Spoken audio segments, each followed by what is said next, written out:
say, come on. There we go. Oh, we should be going live. Who knows? Alright, good stuff. Good day, ladies and gents, wherever you may be around the world, and welcome to Splendid Isolation number 94. As always, I'm going to start us off with a tune, and this one is by one of our guests this evening, Chris Gard. Come on.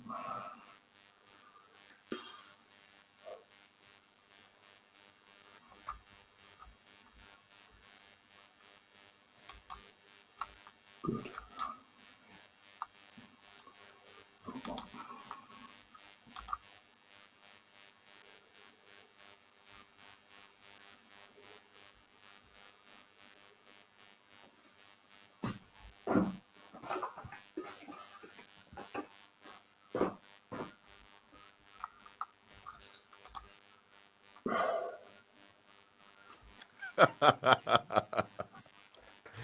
You can do it. Oh, I can do it, man. I can do it. I do this every single week, by the way, with the other channel. Right, now I can stop that. I hope. Yes, good. All right. And I'm just waiting for this to load.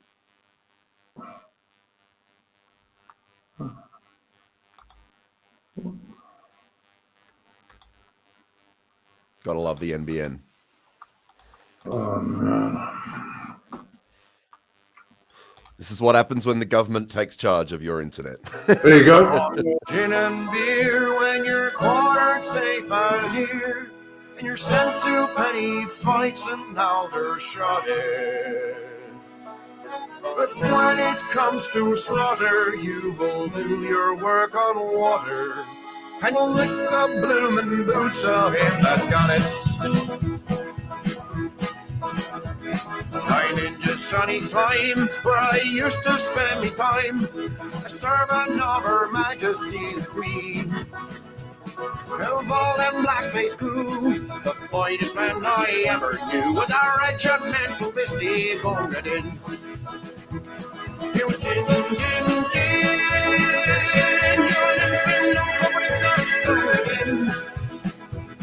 Nice to be here around, water get it honey low. You squidgy nose, old idle Gungadin. The uniform he wore was nothing much before, and rather less than half of that behind. For a piece of twisty rag and a goatskin water bag was all the fill equipment she could find.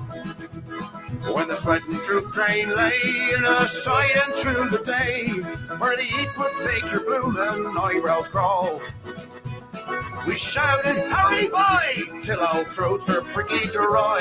Then we whopped him 'cause he couldn't serve us all. It was din, din, din. You even never the mischief have you been. You put some Julie in it, I will marry you this minute. If you don't fill up me helmet, go get in. He would not carry one till the longest day was done, and he didn't seem to know the use of fear. If we charged or broke or cut, you could bet your bloomin' nut he'd be waiting 50 paces right flank rear. And with his mustache on his back, he would skip with our attack and watch us till the bugles may retire. And for all his dirty eye, he was white clear white inside when he went to tend the wounded under fire. It was din, din, din, kicking the spots on the green. When the cartridges ran out, you could hear the front ranks shout, "My ammunition, mules, and gun get in." I shan't forget the night when I dropped behind the fight with a bullet where my belt plate should have been. I was chucking mad with thirst, and the man that spied me first was our good old grinning, grunting Gungadin. He lifted up me head, and he plugged me where I bled, and he got me half a pint of water green. He was crawling and it stunk, but of all the drinks I've drunk, I'm grateful this to one from Gungadin. Din, din, din, there's a beggar with a bullet through his screen. He's chawing up the ground and he's kicking all around. For God's sake, get the water, Gungadin. He carried me away to where the dooley lay, and a bullet came and drilled the beggar clean. He put me safe inside, and just before he died, I hope you like your drink, says Gungadin. So I'll meet him later on at the place where he is gone, where it's always double drill and no canteen. He'll be squatting on the coals, giving drinks to poor damned souls, and I'll get a swig in hell from Gungadin. Yes, din, din, din.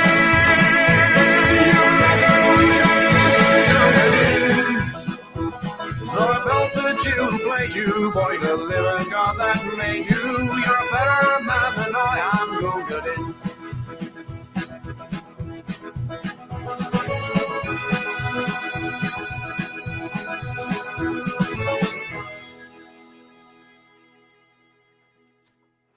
You're a better man than I am, Gungadin.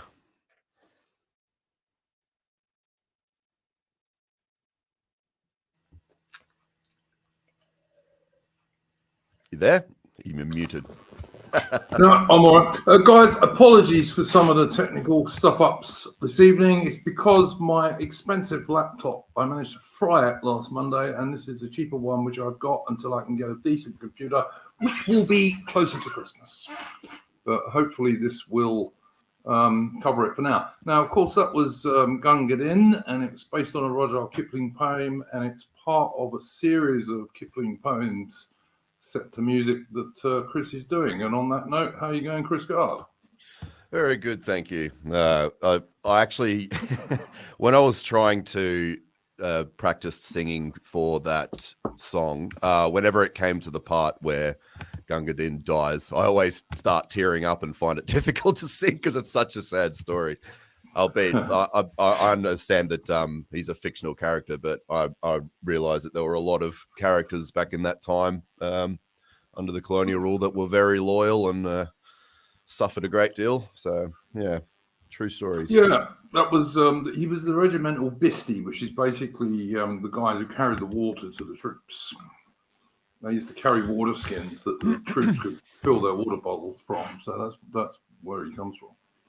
By the way, I will be putting a link to Chris Gard's channel in the description of the stream later on. Do go and check out his channel. He's got some excellent stuff on there. And okay, good evening, Adam. How you going, mate? Yeah, good. You? Yeah, not too bad, man. I don't know. We may get one more person. I'm not quite sure, but we'll see. So as I always do with these streams, I'm going to go around the panel and ask if they have a first topic that they would like to bring up. And we'll start with Mitch, who is the guy with the Russian general avatar. General Grug. Yeah, whose Cyrillic name I most certainly cannot pronounce. Sulovikin. Sulovikin. Okay, fair enough. Did you have a first subject you wanted to bring up, mate? In terms of like our news, I mean, there's the obvious of looking like religious trust here was just going to be an interregnum between two Boris Johnson governments. Well, that's going to be our main subject for this evening, to be honest with you. Yeah. So we'll certainly be covering that in a bit. Yeah. And then you've got and I've noticed this on my, I don't know if anyone's noticed, but on my YouTube feed, I've just been inundated with videos saying, oh yeah, the economy of the UK, it's looking so screwed that if you're a young man, it's best to emigrate. Yeah, I'm not surprised. I mean, I think we're heading into the very least a depression, if not a complete financial collapse. And I mean, when the financial collapse comes, it's a matter of when rather than if, in my opinion. But at best, we're going to go into a depression, which, you know, who knows what's going to happen. Yeah, and like the worst thing is, it's not like, oh, you can easily emigrate to escape. It's everyone in Europe is screwed over. Like, for example, you go to Germany, they're screwed over. You go to Spain, they're screwed over. You go to Italy, they're screwed over. The French are screwed in their own way as well. So it's like America's also screwed, but not in the same way Europe is, because their political elites are actually doing quite well amidst the whole Ukraine debacle. Yeah, no, America's not doing too badly, but all of Europe is just fucked, basically. I think this winter's going to be a very telling time to see what actually happens. You know. Yeah. I mean, Sweden and Italy. I mean, they're supposed based right wing governments. I mean, I think I posted about it in the Discord where it's not as 100% light at the end of a tunnel as the media would have you believe. So there is that, sadly. Are you talking about Maloney? Yeah. In Italy, yeah. Yeah, I mean, with Italy, it's more complicated because you got, on one hand, she supports Ukraine, and generally, she basically wants to replace like the Eurocrats ruling over Italy, replace them with Atlanticists instead. So instead of the EU lording it over Italy, it'll just be the Yanks and the Brits. Yeah. And then so I might understand that Maloney is the least radical of her party. She's just basically a figurehead. She announced today her support for NATO, the EU in principle, and yes, backing Ukraine. And then followed on, the BBC reporter said, "This is the most far-right government since Mussolini." So, yeah. I mean, I've heard it hypothesized that her whole shtick is, okay, if she completely cooks on foreign policy, but the powers that be will let her do whatever she wants within Italy, like, because she's made a lot of noise in the past about raising the birth rates. So there is that. I don't know how successful that will be, because Salvini tried, like, by giving Italian families land upon their wedding day, but that didn't seem to raise it. So I don't know what will with Italy. They don't exactly have any money to give out, do they? No, banning American-made films and TV shows and Netflix. There you go. That's one step. Lots of goy slop. Yep. Isn't Hungary doing something like that to try and get birth rates up? That seems to be working a bit. Yeah, I've heard. I mean, there was a Substack I shared a while back where it said, like, apparently Hungary last year had, like, over winter, like a 20% drop in their birth rate for some unexplained reason, but it's gone back up to normal. So I don't know what that blip in the radar was, but yeah, birth rates are generally going up from what I see. Like, it was like 1.4 before Orban started doing all this. It's like 1.5 already after like a couple of years. So it's not as quick as we'd like it to be, but it's going up. It's positive change. I will also point out that it's been going up across that little block of Slavic states generally as well, though. not to just drag the point down again, but yeah, this could also be part of a wider sort of recovery from the Soviet Union days morally.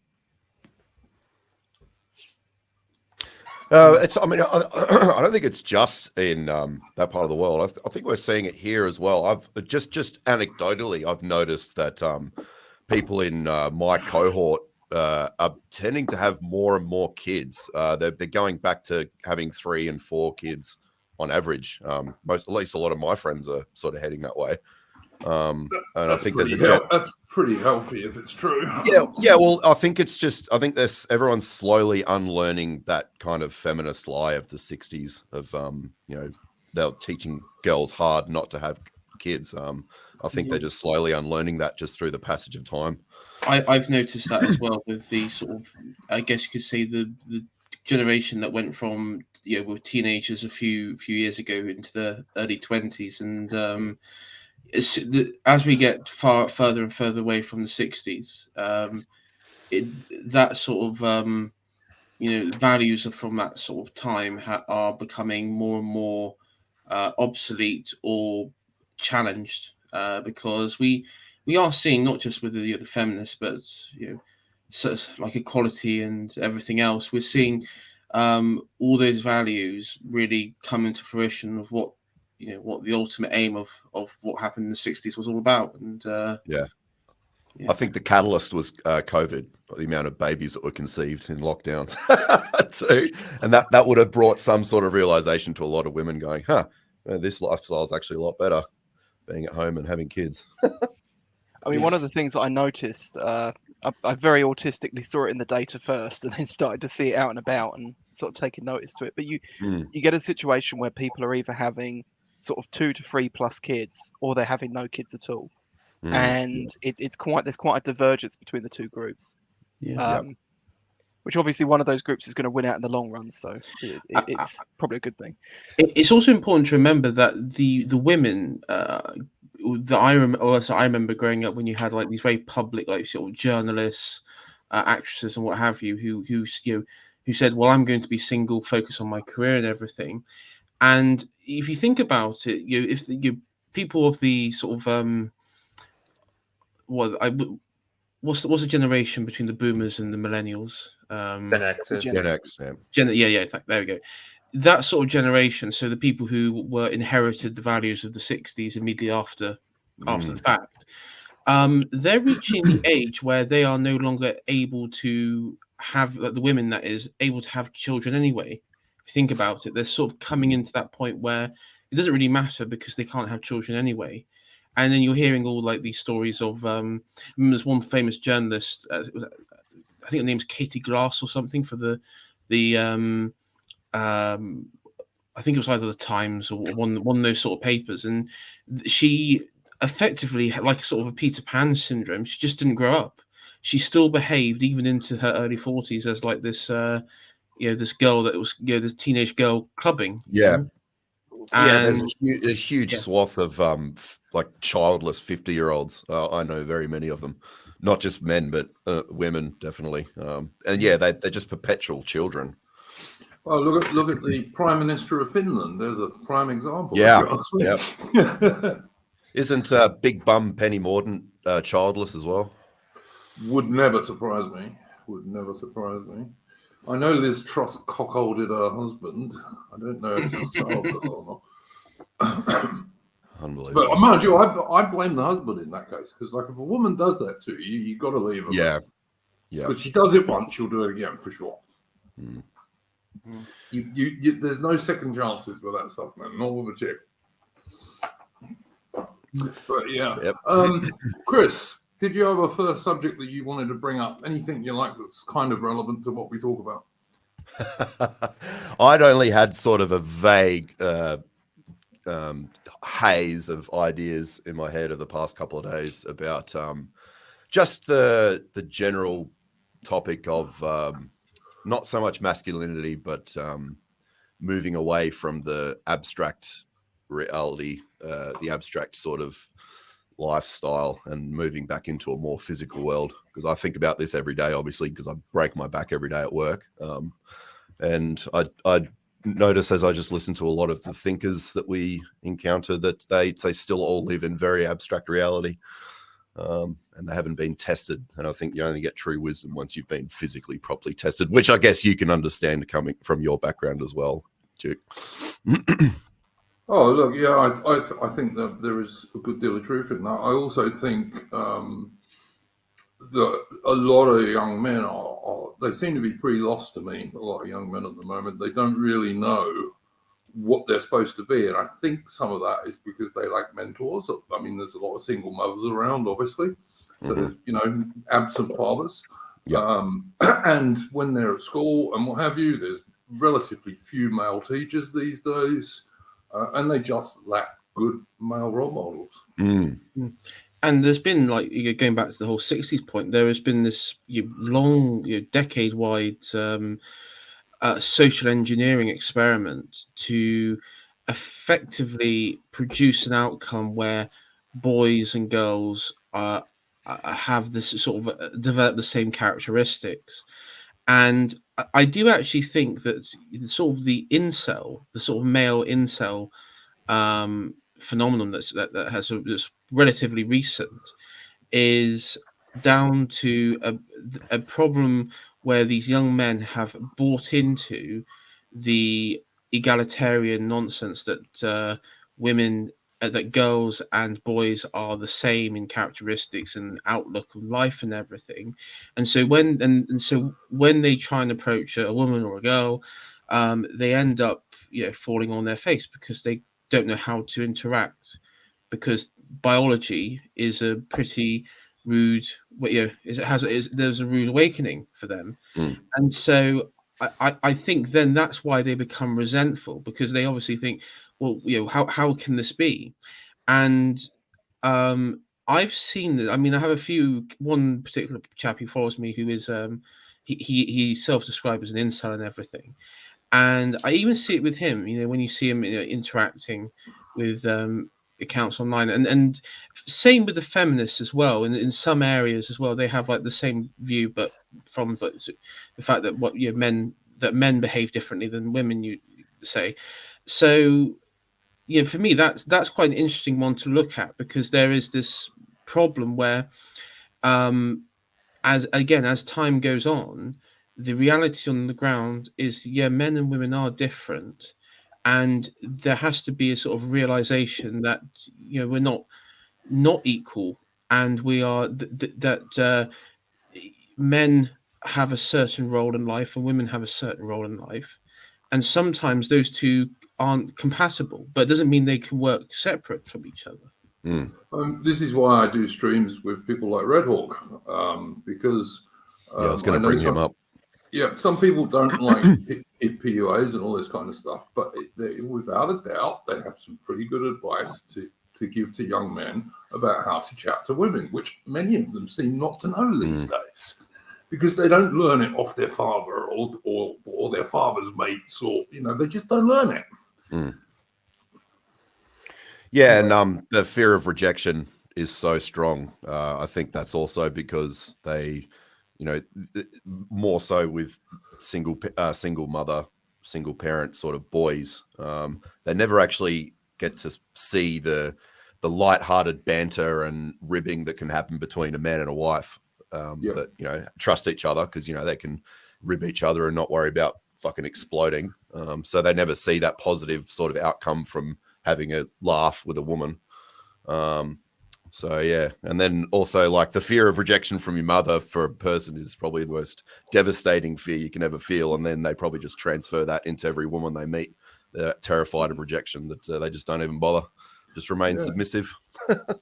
Yeah, it might be. I never had that problem because I haven't seen my mother since I was 6. So Yeah, right. I never got that problem. She left when I was 4, and then I think I saw her once or maybe twice in the next 2 years, and that was it. I've never seen her since.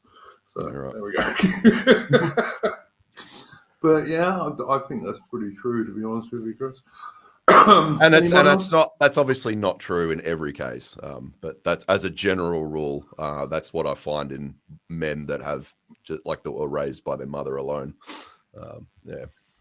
I think Royal Biscuit in the chat makes a good point.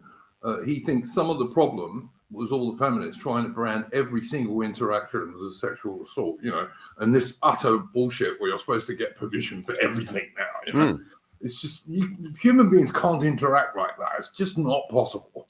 Do you remember when they were floating around the idea that you have to actually sign an actual consent form before you have sex? Yeah, I can see that going down. Yeah, that would really go down well with people. just from the fear of litigation. I remember that too. Like when I was single, I remember that having that in the back of my mind that if I latch onto this poor girl, she's going to call the cops or something like that. Look, I wouldn't want to be a young bloke dating these days. No, I wouldn't. I really wouldn't. That happened to a friend of mine when we were in college, and he was arrested, and I was there when he was arrested, and thank God the pub had CCTV that exonerated him. I knew that knocked him. I mean, bloody hell, it knocked all of us because it was.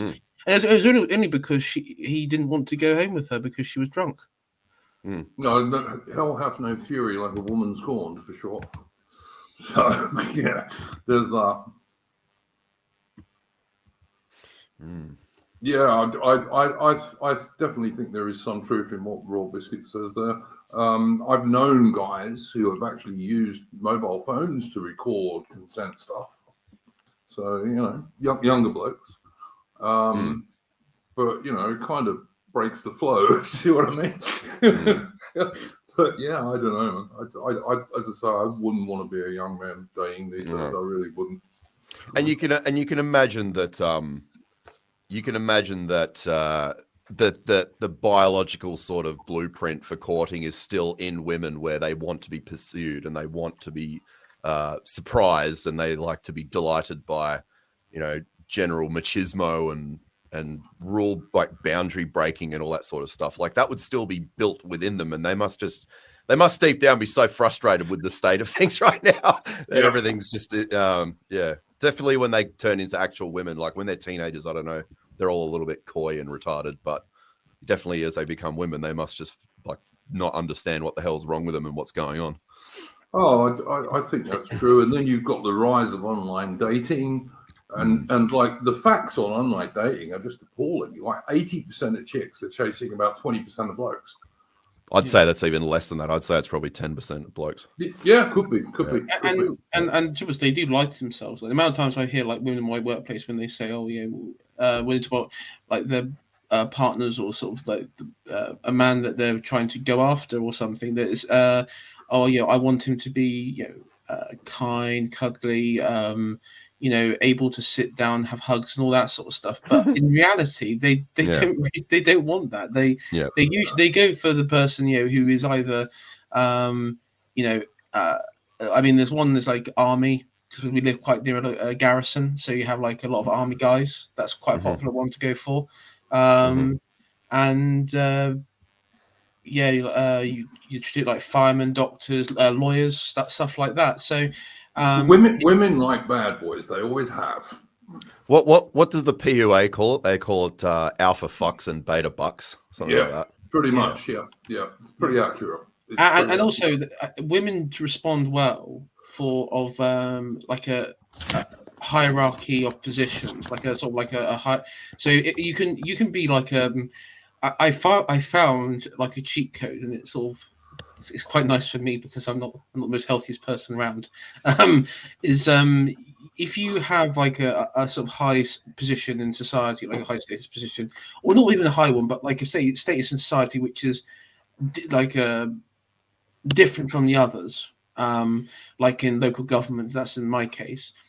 That also has positive effects as well. If you're looking to get called a woman or something. Because women also respond well to men in hierarchical positions.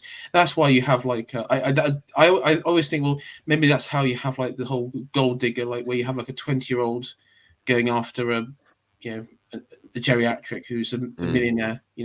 It's not so much for the. I mean, it's his standing in society. Hypergamy is a thing for women. Like a bloke, by and large, doesn't care what job a woman does. Just if he fancies her, he doesn't care what she does for work. Very different. For women. Yeah. Yes, we like this top down though, isn't it? I mean, let's be honest. None of these women came up with these ideas of women's empowerment on their own. Like this stuff came down from the state, by and large. It was encouraged, certainly. I mean, they gave these people the facilities to pursue boys that they didn't like or whatever through the courts, and they just use it more and more, and they will continue to do so. I don't know if they do this in the UK, but in Australia, for example, before I moved, I used to live quite close to a school, and you would get poor little buggers being dropped off at that school at 7:30 in the morning, and some of them weren't picked up until 6:30 or 7 o'clock at night. And it's just baby care, basically. Childcare is all it is, because they're doing these after-school programs and all that, because their bloody mothers at work all the time, you know. Yeah, and Royal Biscuits brought up a little bit above. I remember him sending this story to me. It was maybe a year or two ago now. About some young guy who was like really, really shy, a bit of a shut-in.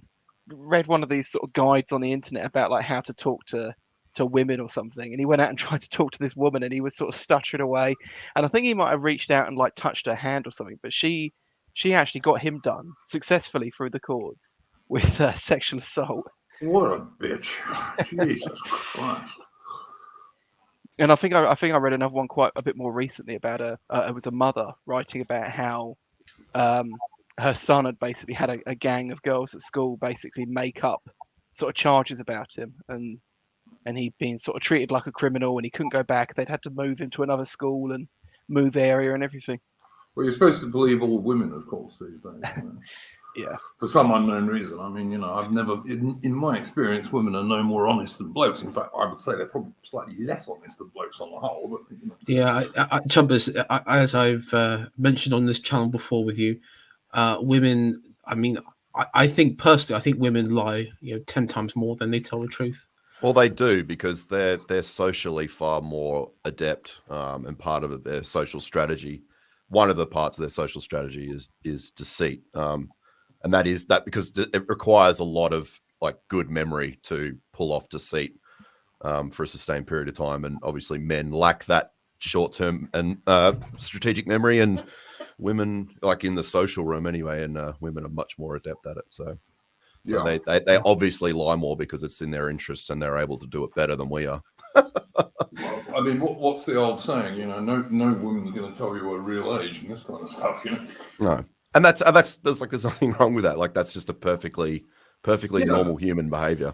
That's pretty innocent, I'll grant you, but it's just an example of something that women just do all the time, constantly. Yeah. Did anyone else have anything to say on this particular subject? Nah. All right. AI, did you have a first subject you wanted to bring up? I mean, should we bring up the Liz Truss this week? Well, that's going to be the main subject of the stream after we've done all the all the guest subjects. So if you've got anything else, do that, because most of the stream is going to be about that. Right. Let me have a think then. I'll tell you what, I'll ask Adam and come back to you.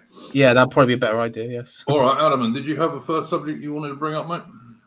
Not really much. The only thing I kind of thought about that I have been thinking about is this thing that's come up. I don't know if you saw the article that got posted in Discord about the city where George Floyd came to his tragic end, St. Floyd. They've like had a lot of trouble trying to get their police numbers up. What a surprise! And I mean, you're seeing this in lots of cities over there. This is my across the pond segment, by the way. But yeah, you're seeing this a lot over there. Like, there's a lot of like they did like huge purges of some of their police forces, and now they just can't get any of them back. And the homicides over there have risen tremendously. Like, no one actually talks about it, but it's gone up quite considerably. I mean, we used to have this joke, didn't we? The 1350. And the funny thing is, for years we didn't realize it was actually 1356, but now it's 1360, and that's just actually that's just it's 6.560. Well, yeah, because we're only really talking about the guys here, to be honest. And even then, mainly just the adult men. So it's like, So it's actually 3. Yep. It's just crazy. But of course, you can't get those figures in UK, because if you could, I reckon they'd be pretty similar. Yeah. I think this might have been from Steve Saylor, but I think he pointed out that it was quite funny actually. I was talking to a friend over Steam, and I was saying well, actually, people talk about like the race gap in crime, and they talk about the poverty gap in crime, but no one talks about the gender gap in crime, which is the biggest. And then as I'm reading the article, it comes up, Steve Saylor says, oh, actually, for the first time ever, the race gap is bigger than the gender gap. And it's like, oh, okay, so this has changed. Hoist on their own petard. Yeah. It's like I say, I'm pretty sure that if you were able to look at figures in like UK, and I'm sure the same is true in Australia and probably Canada as well, you would find that sort of discrepancy between crime and race. It would be pretty similar. Yeah. Yeah, it's something that they shouldn't really be trying to outflank themselves from the left with those sorts of statistics, because all it does is reveal certain truths that they don't like. Yeah, and I mean, the thing is, I kind of think that this most recent thing, which they tried to make a big deal out of, that guy that was shot by the police officer, I forget where it was, in the UK. That could have turned into this America moment. I think the only thing that saved us from it is that our politics is so fucked at the moment. No one could really pay attention to that story or give it any mind. And also, the Queen died at sort of the same time as well. Yeah. So that story got well and truly buried. Well, I mean, one of the things about Truss, which we're going to talk about shortly, is that, they say she was in for 44 days, but she wasn't able to do anything for 14 of those days because of the mourning for the Queen. So it was actually less than that, really. Apparently, she's the third shortest UK Prime Minister. Yeah.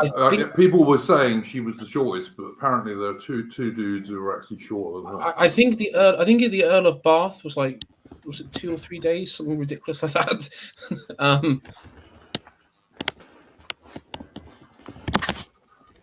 Yep, no, it's true. But of course, the thing with the police thing as well is that we're seeing this. I mean, actually, Notorious has brought it up. We're seeing this with the army now. We saw this story about the RAF, and then literally like 2 weeks later, the same people trying to cover the RAF story up are crying about people going abroad, like RAF officers going abroad to train the Chinese. Yeah, I mean, look, I don't agree with going abroad to train the Chinese. I mean, if you want to go abroad and train someone, go and at least make it someone who ain't liable to be in a war, surely. Yeah, sure. But ultimately, this is it's the same thing as what happens in the universities. We train up foreign elites in literally our school system. Yep. And then we cry when people go abroad in a mercenary fashion and do it over there. They've tried to turn the whole country into a mercenary outpost, and then they cry when people actually treat it like a mercenary outpost. Yep. Yeah, true. I mean, look, when my computer fried itself, I actually put my TV on for the first time in about 5 years, just for something to watch, because wasn't able to go on the internet. And I was shocked. Every single advert in Australia has got non-white people in it. Every single one. And a huge number of them are Chinese-looking people. Yeah. In this country, Ofcom a few years ago passed it in legislation that they had to have more, first it was like 50-50 representation. I don't know what it is now, but it was now on TV, it's like 98%. Having said that, I did see one ad on GB News 2 months ago where it was for a jewelry company, and there was a family in there, and it was white parents and white children. So no way. Yeah. I had to pause it and rewind it just to I didn't see one Australian advert which only had white people in it. Not one. Yeah, Duke. Occasionally, I get a lot of Australian reservists and just general Australian Armed Forces advertisements.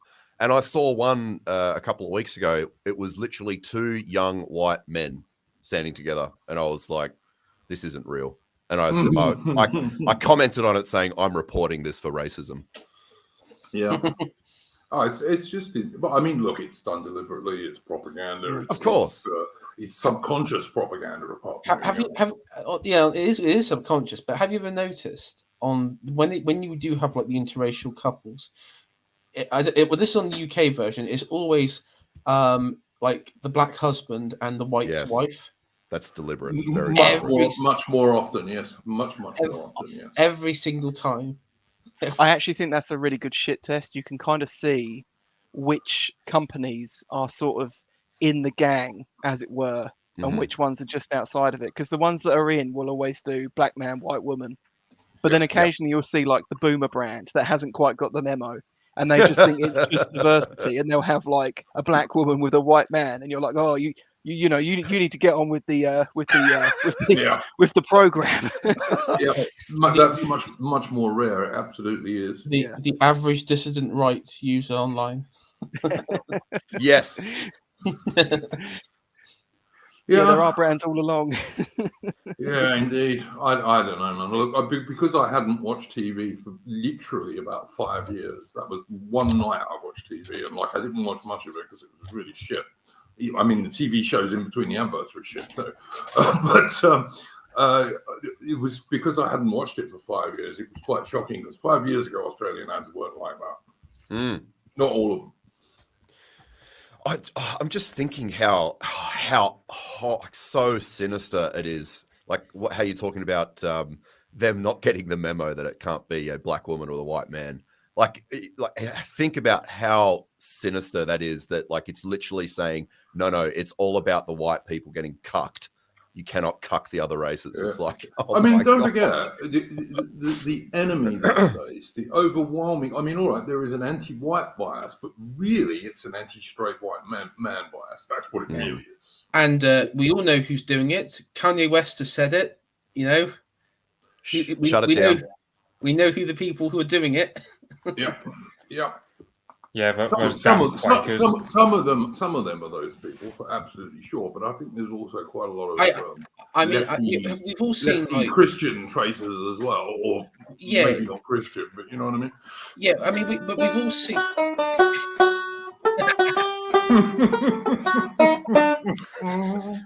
We've all seen the clips online where you have those people, as Chris Gard just pointed out, who have who have like the blue check marks that saying, as a white person, I'm absolutely appalled by such and such, and then the next tweet they say, actually, I'm a member of this group. I'm not white. You know, I mean, I've seen that several times. That's like a sort of occurring tactics in there, especially amongst the American branch of those. Yeah. As I said the other week, it's what do they call it? Pro-choice in America and pro-life in Israel. Yep, absolutely true. And the same thing with immigration. You know, like Israel doesn't have open borders if you're not Jewish, but you know. But Biarki is saying, we know who's doing it, but the Jays aren't the problem. Voices on this channel. Look, mate, I have said for a long time now that I think there is some truth in the JQ. There is. I think it's more of a problem in America than it is in UK or Australia. But sure, I'm not going to deny that there are a lot of particularly secular small-hatted people behind this stuff. There are. Absolutely true. But I don't think it's only them. No, there are plenty of white Anglo-Celtic people who are also our enemies, who are on the left. Yeah. And there's also a huge split between varying religious and non-religious Jews in America too, like that aren't even related to whatever control people think they might have on the propaganda. But there's a lot of infighting as well, not just all collective against the West. I've been watching recently, like the paleocons, like Pat Buchanan and Sam Francis and people from that sort of generation. And when you look up the as I go back to the 60s, like the civil rights movement and the shift in the Democrat Party in the United States, you notice that it was pretty much like a coalition of Irish Catholics, other Catholics, like the like Italians and those people, and then sort of suburban blacks and blacks of the South. And so you had like this coalition of peoples who helped bring about the the changes in America, which is what many Americans live with today, at the expense of many white Ulster Scots and Anglo sort of Protestant groups. Yeah, I mean the WASPs were largely replaced as the people who were running America. They were chucked out of power, and you also had at that time, and it probably is worth mentioning, is you had this sort of I don't want to say California peaked, because I don't think California's ever peaked and never will ever peak but it had greater importance of that sort of time period, maybe because of media, culture, and film towards the end of the golden age of Hollywood. I don't know, but there seems to be. I mean, you also see like increase in population at that time, and like we see today, the centers of power in America it's in coastal American states, and particularly coastal American cities. Yes. No. Yes. I do blame Catholics as well. I've got to say, look, I think there are good Catholics and bad Catholics, just like there are good Protestants and bad Protestants. And I think, you've just got to admit that. And I think if you're on the right, if someone is a right-wing Catholic, I have right-wing Catholic friends. My mother was Catholic, for God's sake. But if you're on the right, I don't care if you're Catholic, to be honest with you, as long as you're on the right. But I'm not in favour of what some tradcaps do these days, where they try and say everyone else is no good, which is also ridiculous. Oh yeah, your new Home Secretary, Grant Shapps. I see. A bit of an early life check on that fellow. Yes. I think Richard Ford is entirely correct about that. In fact, I know he is. But yeah. But I just think that we have so many enemies. And when I say we, I mean the dissident right and the real right, if you like. We have so many enemies. We cannot afford these squabbles between Catholics and Protestants, or even between Christians and pagans. I don't care. I mean, that's a kind of it's a kind of contentious issue in the UK, especially because most of the Catholic community are Irish, and therefore you then run into the Irish question as well. So yeah. But then look at our Discord, Adam, and we've got at least 5 or 6 loyalist Southern Irish. Yeah, I think they're 90% of all the based Irish people, though. Are in our Discord. Well, good. That's good. Yeah. Richard Ford says, do I care if someone is a Jew and they're on the right? Well, I'll say I like what's his name? Gottfried. Yeah, I like Paul Gottfried. He's Jewish and he's on the right. So yeah, depends who they are, really. Richard Ford. Oh, hey guys, check out this beast Jewish guy. Oh, look, I can only think of a couple. But Paul Gottfried, I would say is a good dude. But I can only think of a couple, to be honest. So there wasn't like a rabbi that recently died in Israel, and he sort of converted to Christianity on his deathbed or something. That's kind of based. Interesting.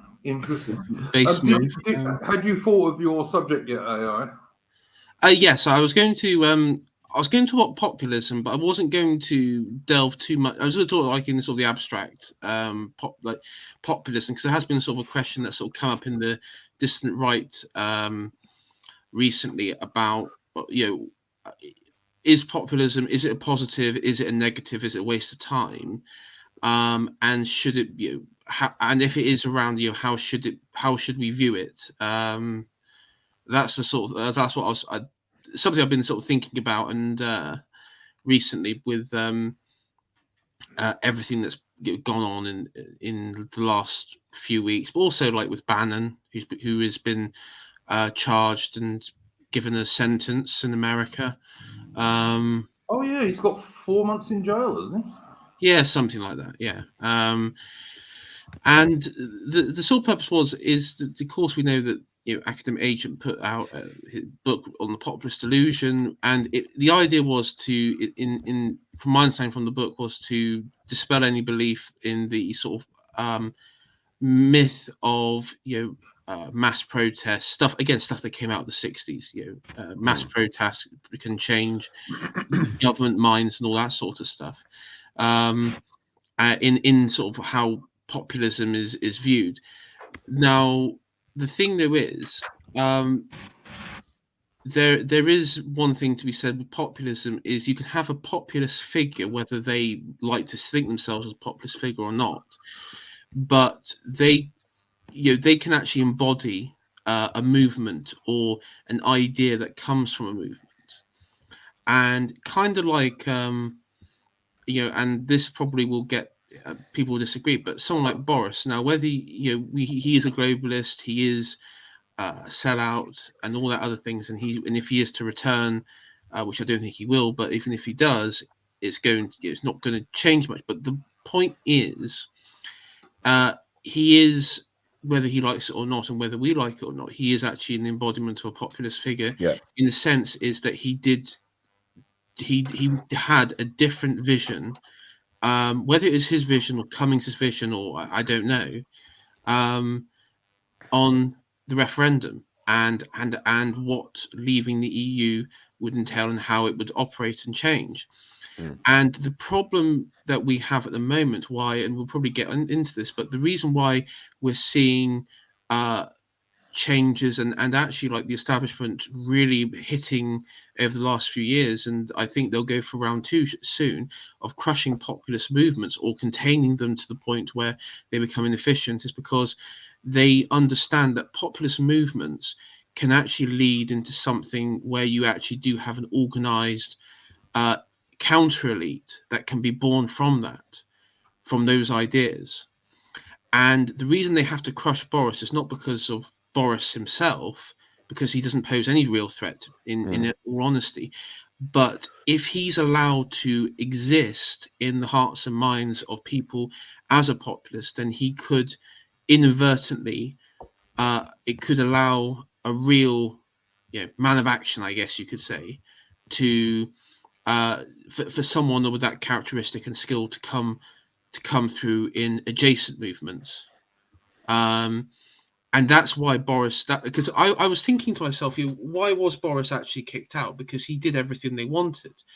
But you have to realize that from their perspective, he was skeptical about, he did publicly voice his objection to certain aspects of COVID lockdowns, and also the the COVID passes and everything.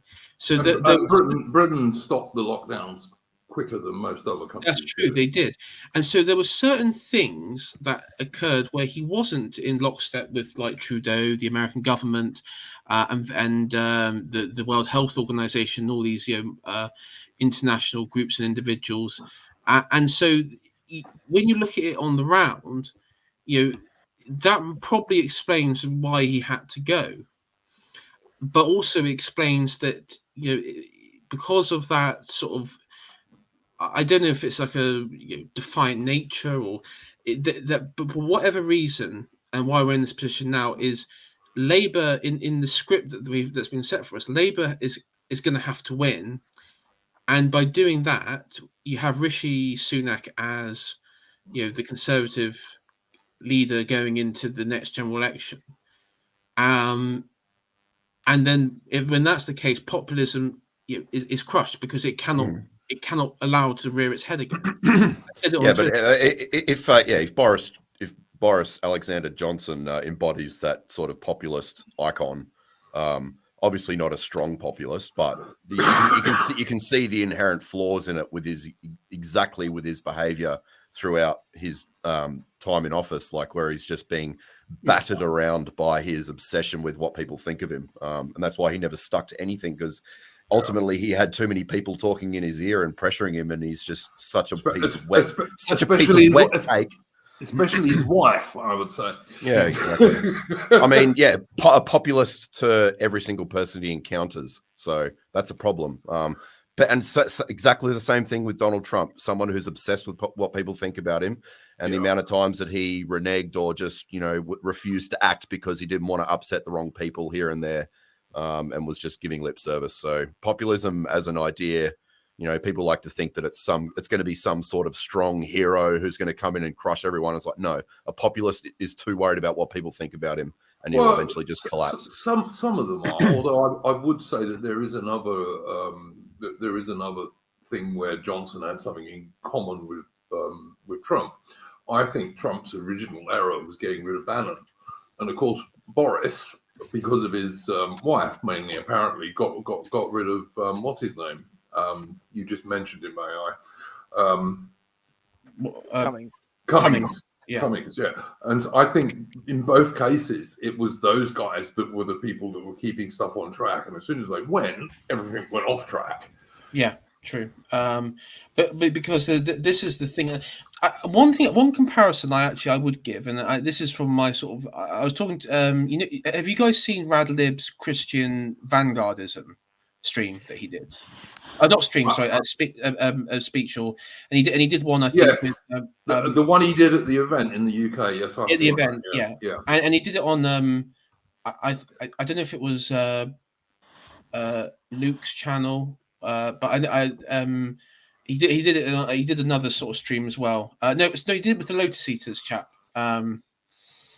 And he sort of talked about both, and it got me thinking because I had a conversation with Nathan Hood, a friend of the channel, and he has his own channel, of course, and I remember talking to him right back about a similar thing, populism, but it was with the Hussites, the Bohemian religious movement that was founded by Jan Hus in the 15th century, in late 14th, early 15th century, and with him, I mean, he was just a professor.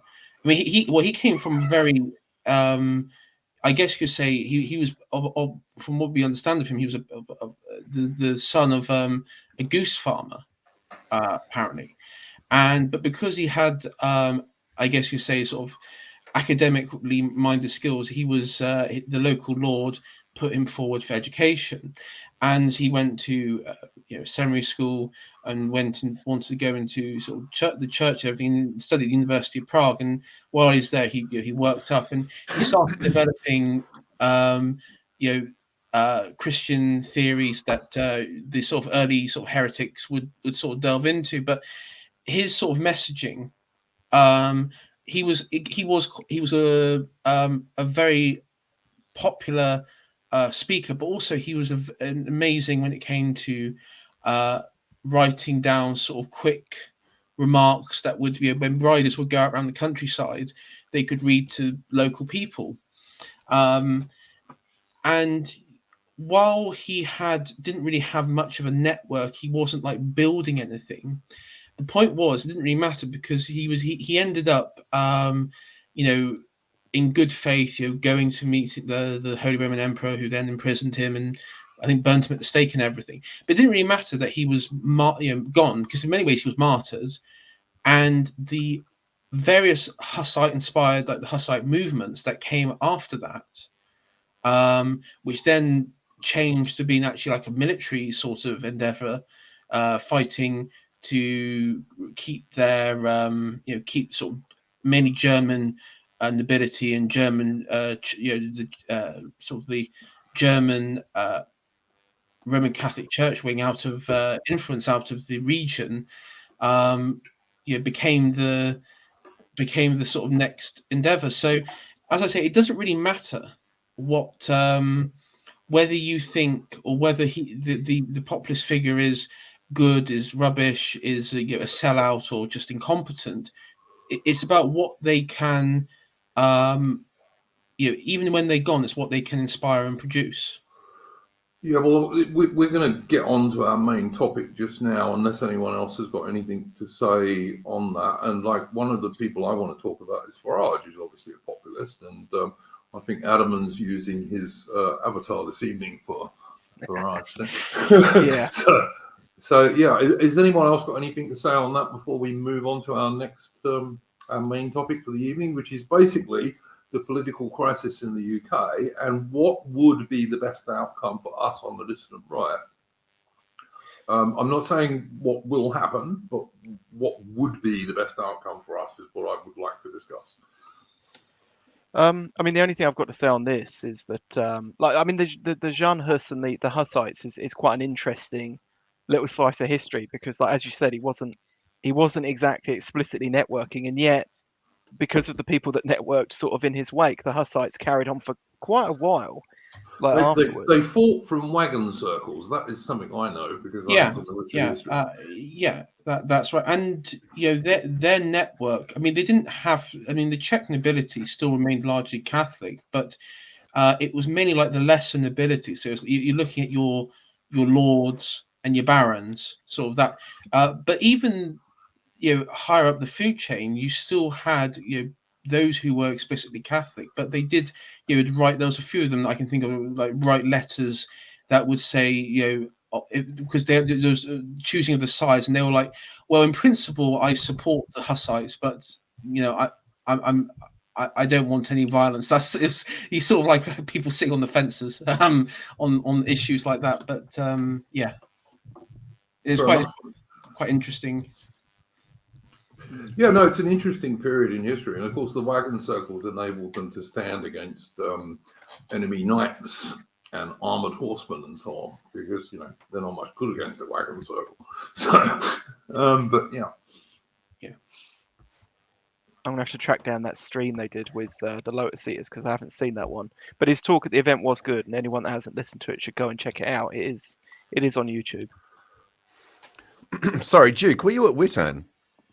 No, mate, I didn't go to that. I'm in Australia, the same as you. I'm down on just outside Melbourne. Yeah, mate, I went there. Oh, did you? Well yeah, done. yeah. Well done. Yeah. Then you would have met Armin because Adam went. I was there. We did meet very briefly. Yeah. Yeah, this is the problem with the YouTube avatars. Is I can't remember anyone from just by looking at their avatar. Can I? Who else? Someone else went from the Discord who sometimes comes on the streams as well. Rupert August. Yeah, I spent a lot of time hanging out with Rupert after the event. He's a really good lad. I had a great time with him. And I like Rupert.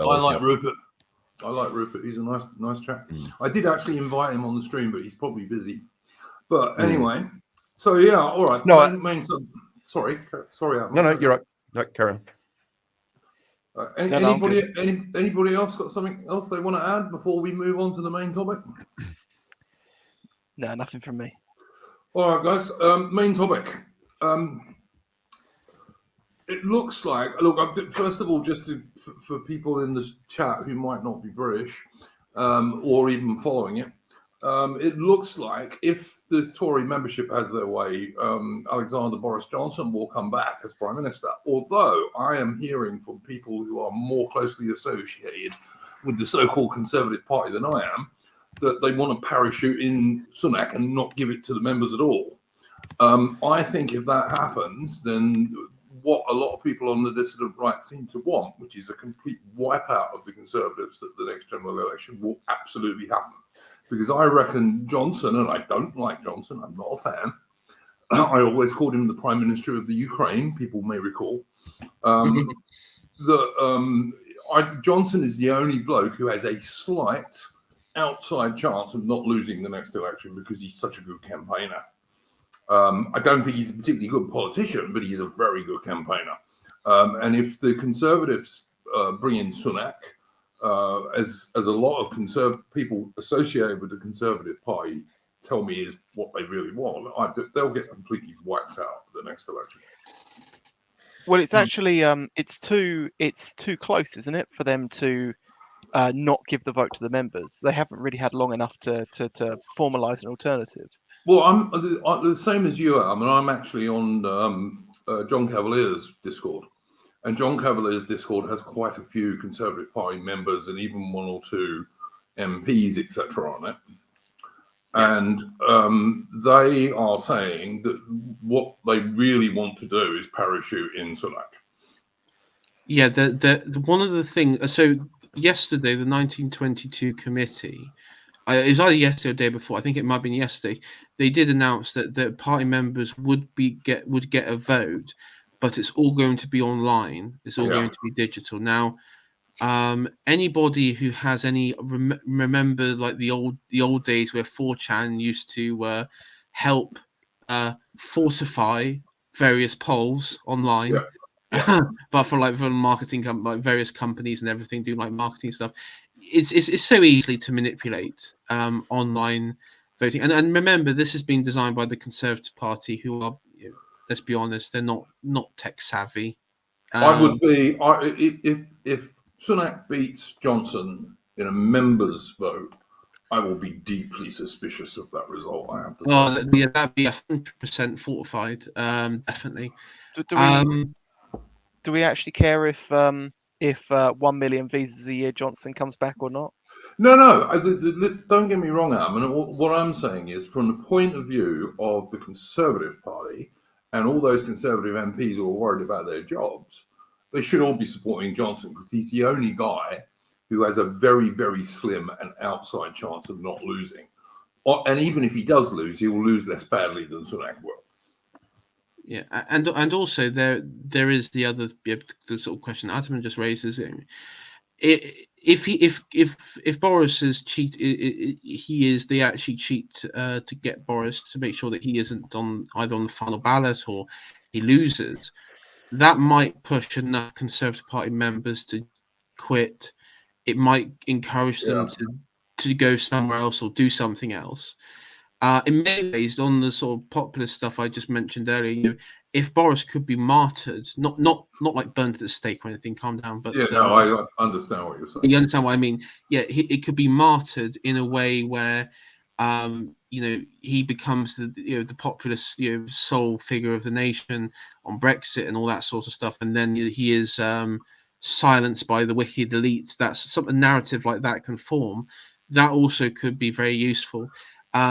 At the same time, though, because looking at all possible outcomes, it does it either involves the destruction of the Conservative Party in several outcomes, or the Conservative Party, and if Boris was to win, we already know that quite a significant number of Conservative MPs said they would just quit and like join Labour or do something else. So and that would be a good thing in my opinion, because that would get rid of some of the Tory wets that way. Yes, it would do. That would. There are people who shouldn't be in the Conservative Party in the first place, if they can say that. Yeah. I mean, the trouble is not all the wets will go, because there are some who are just leeches that will stay there because their higher ups will want them to always stay, always be there. I mean, Tobias Ellwood, he when he was kicked out of the party, he really desperately tried to get back in, because he knows what his mission statement is when he's in there.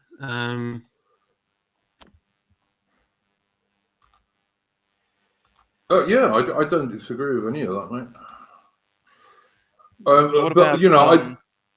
But what I would say is this: look, if they, let's say they do parachute in Sunak, that's going to cause ructions with the ordinary Conservative Party members who much prefer Johnson and don't think he should have resigned in the first place from all the stuff I've seen. Yeah. So that means you are going to get a lot of Conservative members and Conservative voters who will just switch to Reform and other parties. Didn't you? I was thinking back to the 22. I think it was 1920. It was 22 or 1922 election where you had two Liberal parties, or the split in the Liberal Party, where you had the David Lloyd George and was it Asquith and well, you had the big split between the Liberal imperialists and the ordinary Liberals before that, didn't you? Yeah, because that was one of the reasons why Labour came through, because the vote was just split sort of like three ways in some areas, and then Labour then just dominated those areas. But I mean, in that scenario, if Sunak was sort of installed as Prime Minister, at that point the Conservative Party would be doomed to like 2 seats. Well, yeah, they'll get the worst wipeout they've had since World War II. Yeah, and at that point it would be kind of deserved. And as I said on the stream with BK on his channel a few days ago. In many ways, it might be the best thing for right-wing politics in this country because it would free it from the cage, which is like the people like most of the Tory MPs from like Tobias Ellwood, across the One Nation Conservatives faction. It would free us from their containment cage because they won't. The cage would be shattered. I totally agree with you, AI, and I think, look, if they put in Sunak, you are going to get a complete conservative wipeout, and there are a lot of people on the sort of right line. My friend in the chat, Richard Ford, who absolutely want that to happen. My only fear is that the Labour Party, while they're in power, will lose Britain, Northern Ireland, and Scotland, and I don't want that to happen. That's my main fear of Labour going in. I don't think they will, because one thing I have noticed in the polls, if Labour was to get let's just not say they're going to get like let's just say the Conservatives get like 100 seats or something. Let's just pretend they don't get like 2 seats. In all the polling, Labour will be winning a significant number of seats in Scotland from the SNP, to the point where they could be like half and half. Yeah, maybe. So maybe. I think, and also Labour needs those Scottish seats to.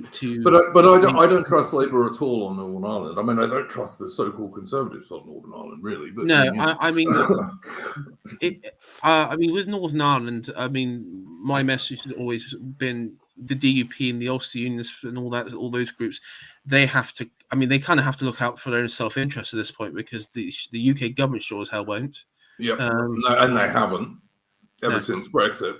But yeah, no, absolutely. So look, I think let's say they do parachute into that and they get whacked out at the general election whenever it's held, that is going to be what a lot of people on the dissident right want.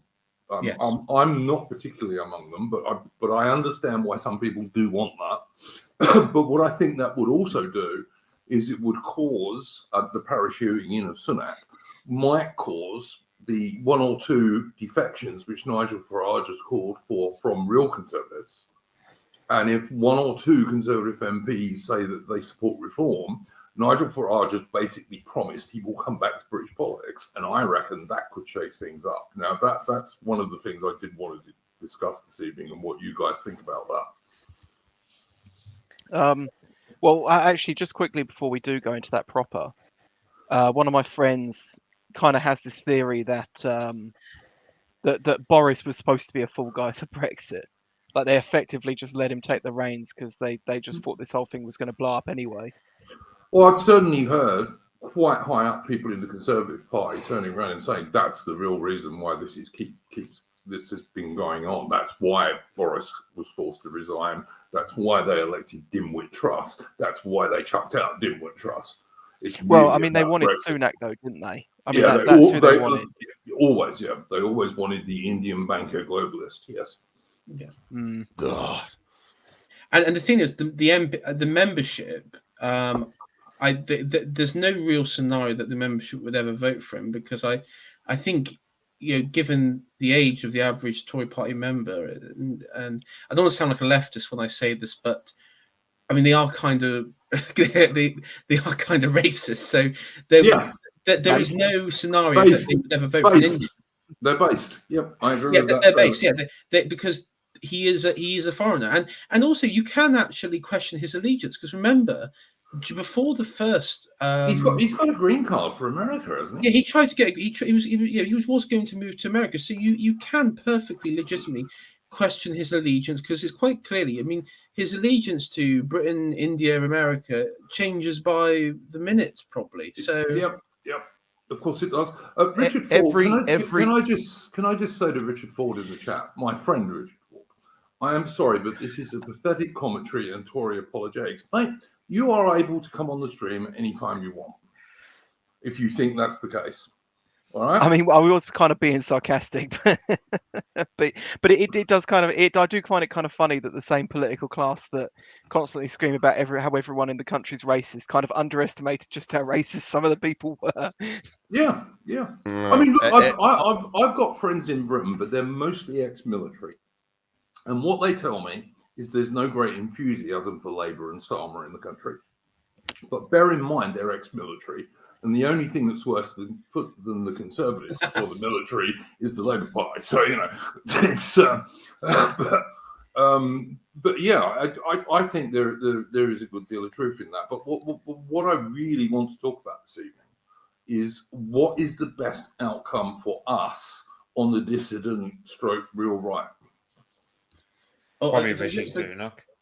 For the dissident right, it is the Sunak becomes prime minister, Tories get wiped out in an election, and something else is born out of the like the phoenix.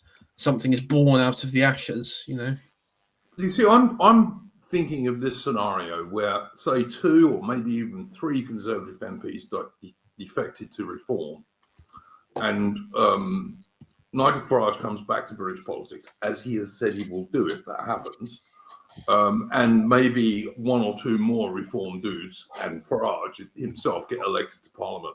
And I think Nigel Farage in the House of Commons, with even 5 or 6 MPs behind him, might really shake things up.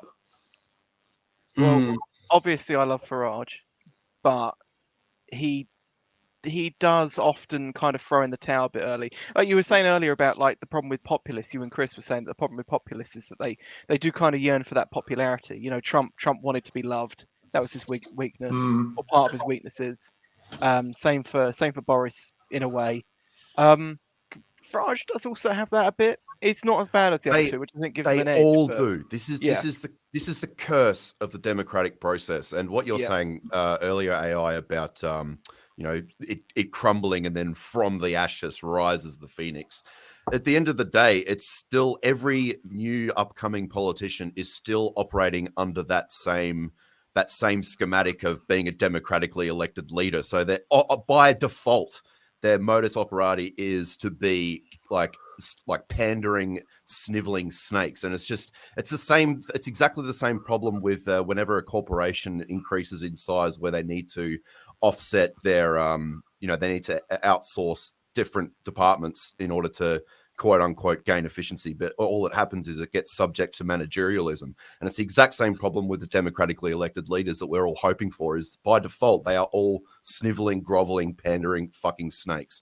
Every single one of them, even Farage, they all are. They're all just pandering for votes. And so you can never believe anything they say, because they'll just tell you something out one side of their mouth and they'll say something out the other. So I never said party. I always said something born from it could be party and or movement, because I always my sort of best scenario outcome is that a movement comes from this, which isn't focused on party politics, because party politics is pointless.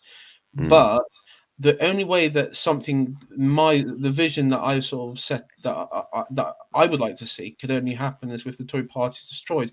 The reason why people like the Heritage Party and the Reform, BNP and what have you never really got anywhere was, and UKIP to a certain extent. I mean, Farage personally was the one that achieved a good portion of the changes that he wanted. But the reason why they just couldn't get anywhere was because of the Tory containment strategy, which is really effective.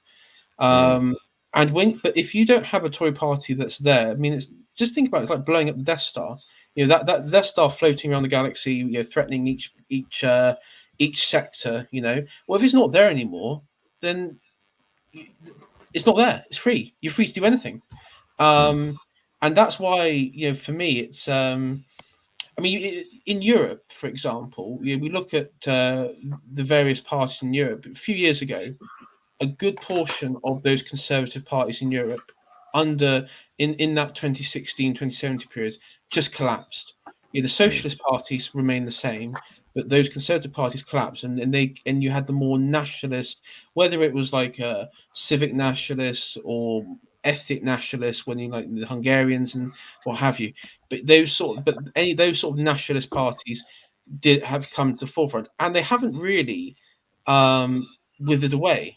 I mean, I look at Spain, like you have the Vox Party, which is it's a very sort of Spanish nationalist, Catholic nationalist sort of party, which is sort of gaining ground year by year, and the old legacy of the old conservative sort of party in Europe, which basically fulfilled the same functions as the Conservative Party in UK, have not made a comeback at all. They are just, many of their politicians, in fact, joined other parties. The sort of to carry on the neolib the neolib propaganda and regime. So I've long thought that a Conservative Party not being destroyed but splitting would be the best idea. With the real Conservative wing and all of the wets and the left. It has to die. Yeah. But it's not going to die in one election, even if it's a terrible one. It's got to be killed off over a couple of elections, I would say, or maybe even 3. I mean, but here's another thing to really black pill some people. I mean, I will be the first one to say don't vote, right? Even though I am sitting here larping as King Farage, but don't vote by all means. But they actually already do this in Portugal. Basically no one votes. And it makes no difference. The centre-left shitlib party sails in every time and just keeps doing what they're doing and act as if they got a popular mandate. Yeah, I've never supported this don't vote strategy. Look, I have said for ages, I think that Reform and all these smaller right-wing parties in the UK need some sort of electoral pact, so they're not running against each other and just trying to go after basically the same votes. And I'd say vote for those guys. Yeah, but Duke, if every single person in both parties, Labour and Liberal, I keep thinking of Australia, Labour, Liberal. Yeah. Labour, Tories. If they're all Blairites, then why vote? You're going to get the same outcome. Don't vote for them. That's what I'm saying. I mean, but Chris Gard does have a point there, because I'm hearing more and more, even just like Tory party members who are, who aren't even really plugged into they're not plugged into like online right-wing circles anyway. And they've sort of come to the realization, well, you're either voting for this form of Blairite or this form of Blairite. Yeah. So what is the point? And the thing there is that question of what are the points made. And again, if they just install Rishi Sunak, that will just confirm what many have been thinking, that the democratic sort of democracy is sort of meaningless. Well, the democracy is largely an illusion. I mean, that's been my view for a long time. But given that we have this system and that there isn't going to be an armed revolution in UK because no one's got any arms apart from anything else, you have to try and do something. And my view is that, of course, you shouldn't vote Conservative and you shouldn't vote Labour, and equally, I don't think you should vote Lib Dem or the fucking horrible Greens. But vote for Reform or one of these right of centre parties. I think that depends on what happens with Reform, though, to be fair. Look, I've got many issues with Reform, Adam, and there's a lot of stuff that they stand for I don't agree with at all. I just want to get rid of the 2 main parties. Yeah, I'd say Reform's probably got the best chance, because let's face it, it's the party that Nigel Farage most aligns with, and those people on the right have the most contacts in terms of financial elites. So they've got that actual financial backing, unlike, say, UKIP or, for Britain, who folded. For Britain was folded by its own bloody leader, for God's sake. I mean, but yeah. I just have this deep sense of foreboding that, if you get some sort of reform party takeover, that all of the Blairites from Tories will just switch over to there to retain whatever semblance of power they have. I'm not sure they will, mate. Honestly, I think the people that would be most likely to join Reform would be the less wet Tories, to be honest. Right. Yeah, but also remember, look at GB News, for example. I mean, that is very much stitched up between, Farage and Rupert Murdoch and people like that. But then you have Tom Harwood in there. Yeah, and we all know what he's. It became immediately paused. It became immediately paused. Tom Harwood is detestable. I absolutely totally agree with that. The only person we're not, but bear in mind, perfect is the enemy of the good. I mean, to be fair, the only person on GB News who really, the 2 people who I do have some time for is Neil Oliver. I think he's very good. And also Mark Stein. I mean, Mark Stein is definitely not not POS. And the reason I know he's not POS is to his credit, and he took a lot of attacks for this originally. But when the war in Ukraine first, sort of started, he was the first sort of person I know in sort of journalism to actually point out, well, there is actually a complex ethnic issue in Ukraine. The fact it wasn't a real country before 1991.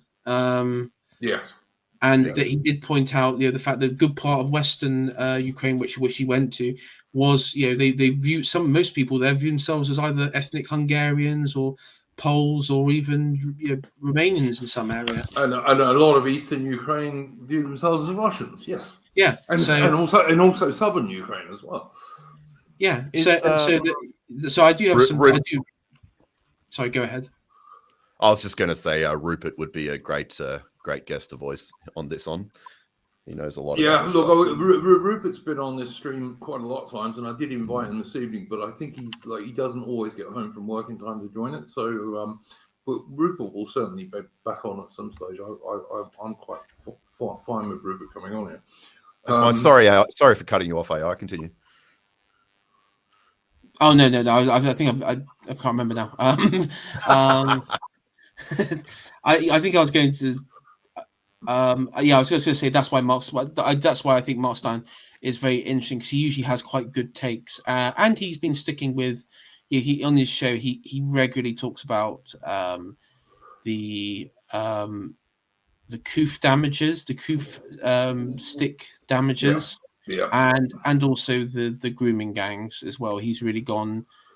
He's interviewed quite many victims and everything, and he's actually been doing like a lot of work sort of targeting various police forces and publicly shaming them and shaming their and actually putting names of senior officers to failures in those areas, which I think is good, because it is like a form of direct action, and it has produced some results in some areas. Lady of Charlotte is the only woman on my Discord also likes Mark Stein. Yeah, someone just said in chat he's to the right of Tucker Carlson. I don't think I've watched enough of him, but from what people, I seem to know a few people that watch him though. So is he the closest we'll ever get to a British Tucker Carlson? I mean, to be fair, he actually did raise the point we were mentioning earlier about what's the point of when you have like two Blairite parties, and he just openly spurted, well, we might just have a violent revolution and a violent far right revolution in the country. I mean, I think. In Minecraft, Susan. In Minecraft. In Minecraft. Defensively, Susan. Yes. I'm Susan. I'm quoting somebody. It's not what I really think. It is. I'm quoting myself. Yeah. The point we're making, George, is that Farage has said that if he gets either one or two Conservative MPs who defect, or one or two other very prominent people, he will rejoin British politics. Hang on, though. So this is actually the thing. A lot would have to change before I would even. I mean, they're never going to run in my area anyway, so I can safely sit here and say I'm never going to vote. But a lot would have to change. Hang on, apparently they're going to contest every seat. Oh well, yeah. Then I might get a chance to vote if I even want to. But the thing is, they'll have to change a lot, though. You could be that man, though. You could be that man.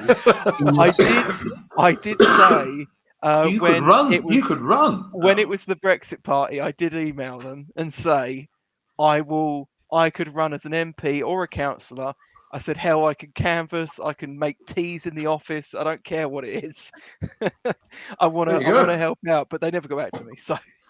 Well, there you go. But I mean, they want to. They have said they need another at least 150 potential MPs. So you should put your name up, mate. Right, but it is going to depend on what happens, though, because I mean, I heard from someone who was actually kind of in the machinery that Richard Tice was just there to sort of keep the seat warm.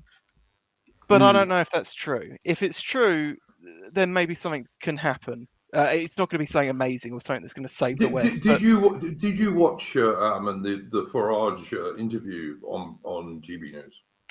No, I haven't watched it. I haven't watched anything. I've been doing 12-hour shifts this week, so Oh, sorry, mate. Well, you can find it on our video channel on the Discord. He actually promised. He said, if I get one or two Conservative MPs who defect, or one or two other people, prominent people, who defect, I will come back to British politics. He said, I can't do it on my own, but if there are other people, then I will do it. He might make another party. He might, but I don't think so. Right. That wasn't the impression I got. From my understanding, that I saw today that the Reform Party and the SDP have signed an alliance of some sort, an electoral pact alliance. Yeah, I've heard this. Yeah. And I'm seeing it. And what's quite funny is that there have been because I don't really know what the SDP are about. I imagine they're left wingers who are mentally stuck in the 80s and 90s and not sure about all the woke stuff. And I saw that on Twitter and everything, all the comments saying, joined up with these right wingers. What's wrong with you guys? And it's like, yeah, but why did you brainless morons leave the Labour Party in the first place? It's like these people just don't learn. They just don't learn. I mean, they're nearly as bad as the Tory Party membership. I mean, it's just. Look, my best hope for this for the next general election, my best hope for it is that Farage gets himself elected, that he has 2 or maybe even 3 Conservative defectors, and maybe another 2 or 3 Reform dudes get elected. And that little group, I think, firstly, they're going to have a constant rightward pressure on the Conservatives, which is what UKIP basically did and why we ever got a referendum in the first place. But also they could grow. I mean, it's not perfect, but we are in such a bad situation in the UK that it's the best possible outcome I can think of, to be honest. I kind of think we need to step over that way of thinking, though. That's kind of the issue. So how are things going to change then, Outman? Short of a revolution that you know is not going to happen. Not by giving energy to people that are only promising that they're going to go 2 miles an hour slower. You're not going to vote your way out of it. No. Well, look, if we're not going to vote our way out of it in Britain, I would say Britain is doomed then. Well, there are other paths to victory than just voting. There is the sort of secret Easter egg ending to this, and that would be King Charles living up to his namesake. Yeah, I've heard this, and it's like it's not going to happen. But yeah, I've heard it. No, that would be. It's a nice fantasy, but it ain't going to happen. Yes. But, I wish, but no. Let me entertain my fantasy on that. I'm just looking at the best possible outcome for us on the dissident right, and something that might somehow give us a bit of a way forward. And it's all very well for people like 16-bit Oswald to say voting has always been a dead end. In Britain, there is not much option. I don't disagree, but there is not much option other than that at the moment. Well, I mean, this all sort of rests on whether or not the spirit of Little England is still there. And I've said it many times to the people that I met when I was over there. As an outsider, going back to England and then going into these sorts of places, the spirit and soul of England is still very alive. Like there is a real sense of identity that's super strong. Nothing like what we have in Australia. We have nothing like that in Australia at all, anywhere. That spirit of identity and that you are related by blood to this land is really strong there. So I don't think it's wise to underestimate what can happen if enough of the tension is pulled. And if they're pushed to a certain degree, I don't think it's going to be voting. I think it's going to be something a lot less pleasant. But they're not doomed. They're not doomed.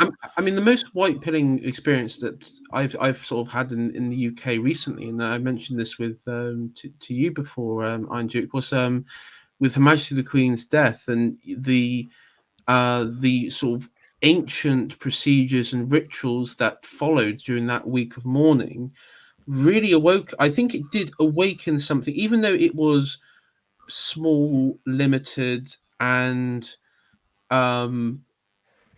just confined for 1 week, all the nonsense of party politics, of what we would say the woke, and everything that we get shoved down our throats 24/7 seemed to just disappear. And it was like the English people were actually reconnected with real England. I don't know what it was like in the Commonwealth. I do see what you're saying there. Yeah, I don't know what it was like in the Commonwealth nations with like Australia Well, and the Republicans got a big kick up the rear end in Australia. What was that? The late 90s? Yeah, but I mean, like after when the Queen died, the Republicans were BTFO'd in Australia pretty heavily, actually. So that I thought was good, because I know Jobu was bringing up quite a lot of stuff about that, on the Discord. Who's an Aussie, and yeah, the Republicanism got killed off when the Queen died, whereas lots of people were worried that when she died, Australia would push for republicanism, but apparently that's not going to happen. So that's good. And it's important because these sort of rituals, they go back. A good portion of it, some of it goes back to the Norman times, but a good portion of it also goes back to before, in the Anglo-Saxon times, even before our ancestors' conversion to Christianity.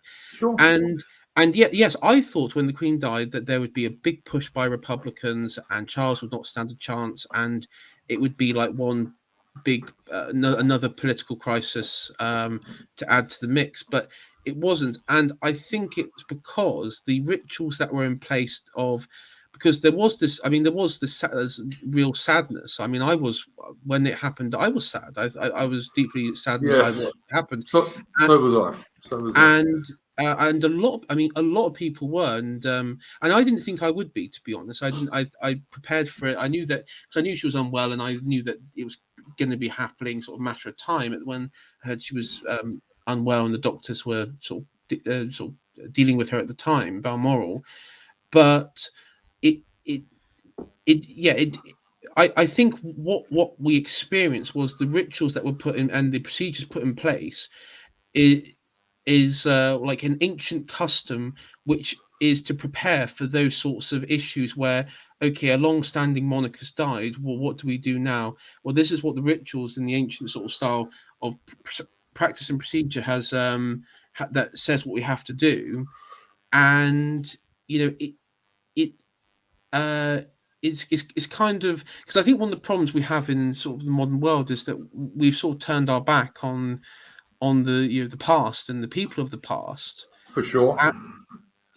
And that sort of a week of experience, you actually see the wisdom that the ancient societies and the societies of old, of our grandparents and their parents, of why they they have this great continuation that was sort of built in place to them. Can anybody tell me if Anglo-Nile is correct? He says births in the UK are 75% white. Is that true? And he has a nice Rudyard Kipling avatar, by the way. But nice. Yeah, absolutely. I mean, one of the things. It depends. I mean, a lot of the stats tend to focus on those high population areas, and you think of places like Birmingham and Manchester and whatever, and you can't say that UK, like the birth rates are 75% white. They're obviously not. But if you're looking at regional areas of England, then that's definitely true, I'd say. Or if you're saying UK writ large, then Scotland, Ireland, obviously they're going to be higher white birth rates.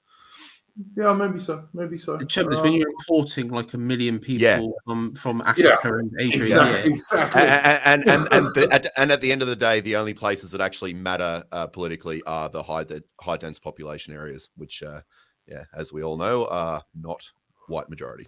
Well, but that's not really true politically in UK because of the way the electoral system in UK works.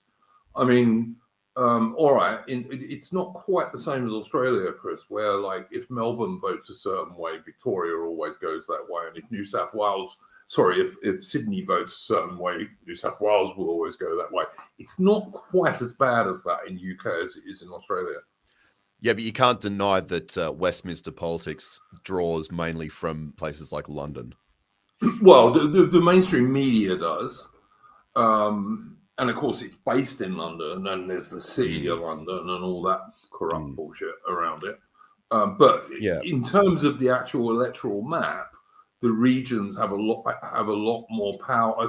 Have a lot more effect in the UK than a few big cities do, like in Australia, for example.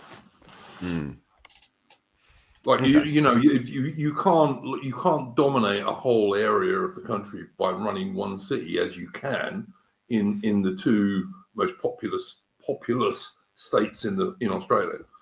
Right. If that Dan Andrews wins in Melbourne, he'll win in Victoria. Yeah. So it's not quite the same as that in the UK. There is the regions have a little bit more power. Would you agree with that, other guys on the panel? Yeah. Yeah. Like too much power. That's the problem as well. Well, I mean, what I'm trying to say is, like, I know, for example, Mitch is like fairly close to Birmingham, and Birmingham has more MPs than some other areas, and of course so does London, but they don't totally dominate the surrounding countryside in the same way. Like, the home counties are much more conservative. The counties around London are much more conservative than London is. Yeah, partly because most of the real Londoners moved to those surrounding counties. Yeah, well, I'm just looking at this comment by John Best where he says, "My brother has 3 children, and I'm seeing a lot of wee British children where I live in Cumbria." So when I was at the event, I was staying in different places around Coventry, and that's when I was at Coombe Park for Coombe Abbey there. That was what was absolutely striking to me as I was walking through the park. Across the bridge and just looking at all the families there. There were just thousands of families there. And I only saw maybe 1 or 2 people of a diverse streak. The rest of them were all it was just a sea of blonde hair and a wave of British accents thrown at me. So I was very, very pleasantly surprised by that. But maybe that is that white flight that's going on. I think true in a lot of non-urban parts of UK for sure. I think, and I will be the first to admit that sometimes when I talk about these sorts of issues on the demographic stuff, is I do obviously see like ads on TV, and I'd switch on the TV now and then. I am sort of prone to panic in that regard, but yet in reality, we haven't really had the census for this year. For the census in full details, have we, for the UK? Had they pushed it back to 2023, right? Yeah, something like that. Yeah, George in the chat was pointing that out earlier on. It's like the 3rd time it's been postponed as well.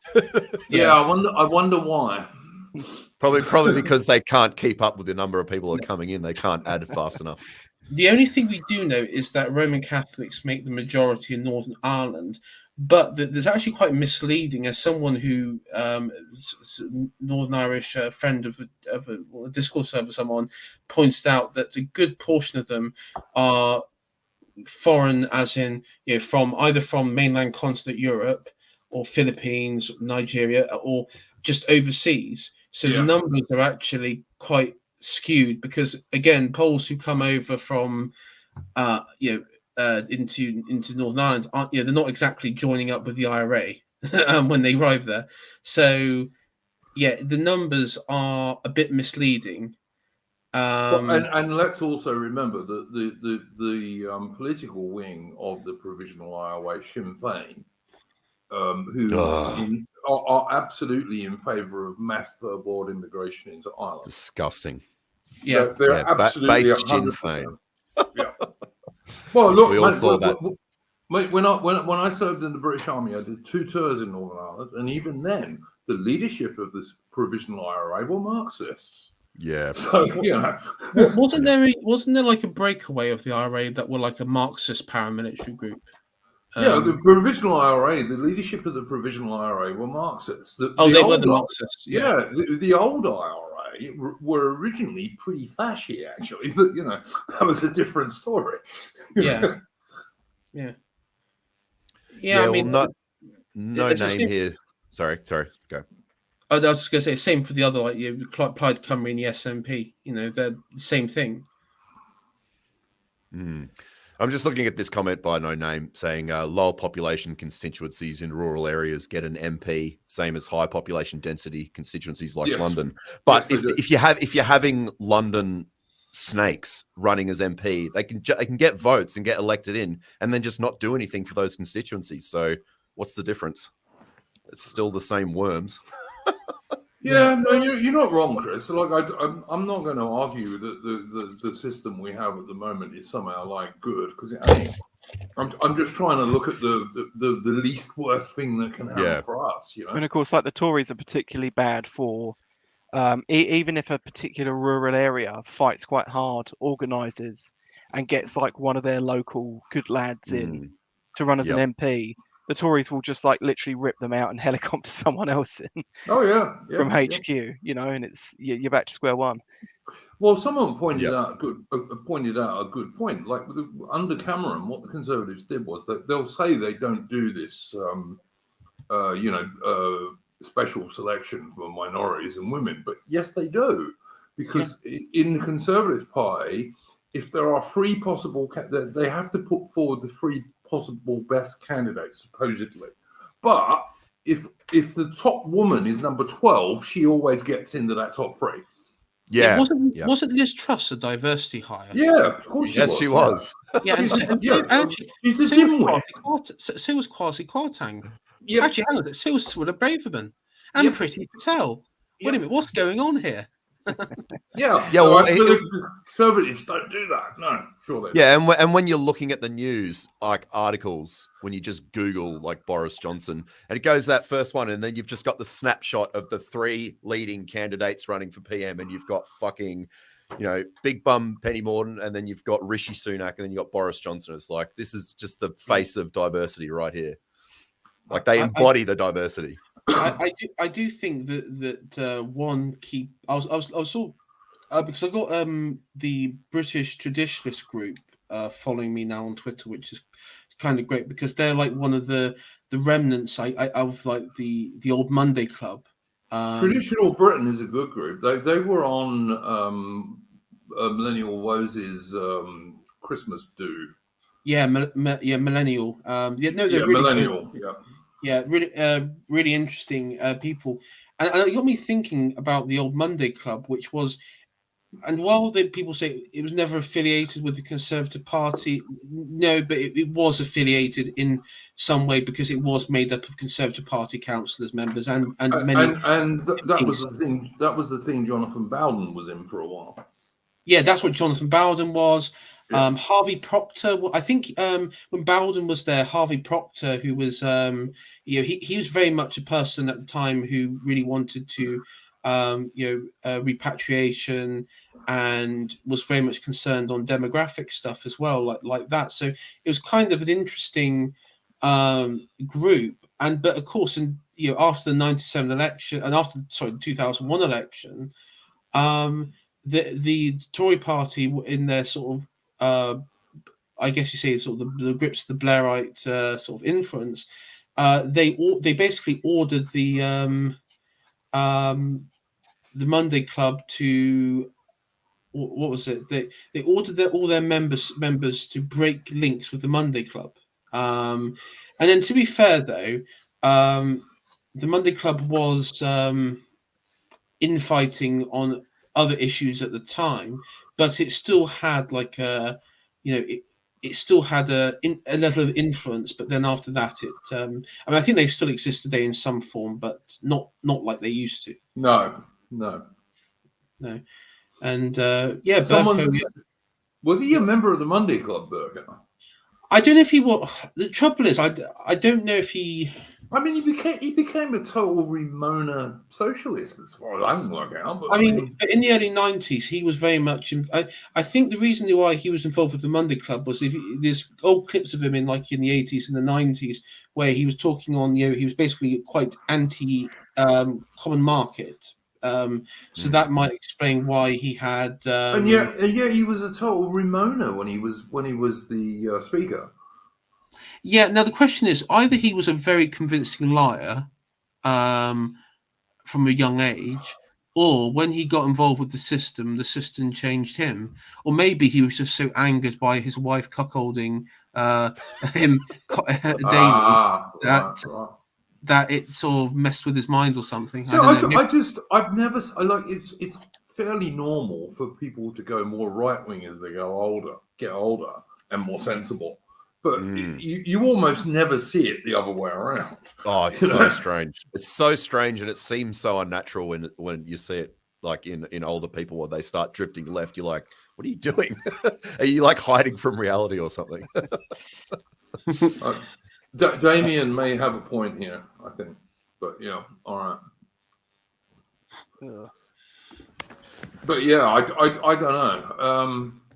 I mean, yeah, we spoke about Truss cockholding her husband very early in the stream, by the way, and I have heard it was quasi-quatting, but I don't know if that's true.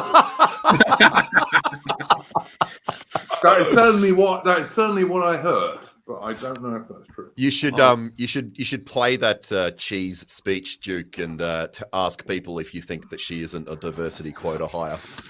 Oh, look, I always called her dimwit Truss because she's dimwit. I mean, honestly, if she'd have been like a teacher at my son's nursery school when he was little, I wouldn't have taken any notice of doing that. You know, it's like. I mean, Edward Dutton has been talking about this for quite some time. It's the trouble is because of diversity hires, it's created a group who once would be titans and very high IQ, intelligent individuals, and now they're really low IQ. I mean, like 30 years ago, they probably wouldn't have got a job in the supermarket. To be frank, it's bio-Leninism. Yeah, yes, bio-Leninism. Yeah. There's no way that Liz Truss was intelligent enough to be the Prime Minister of Great Britain, and she had no spine whatsoever, which is why she resigned. Now, I just want to say to Vulture, it's not merit. It's natural hierarchy which has been inverted. But I understand the reference, and I appreciate it. Merit. Yeah, merit. Yeah. Indeed. I'm sick to death of Kermit the Frog and his bloody merit speeches.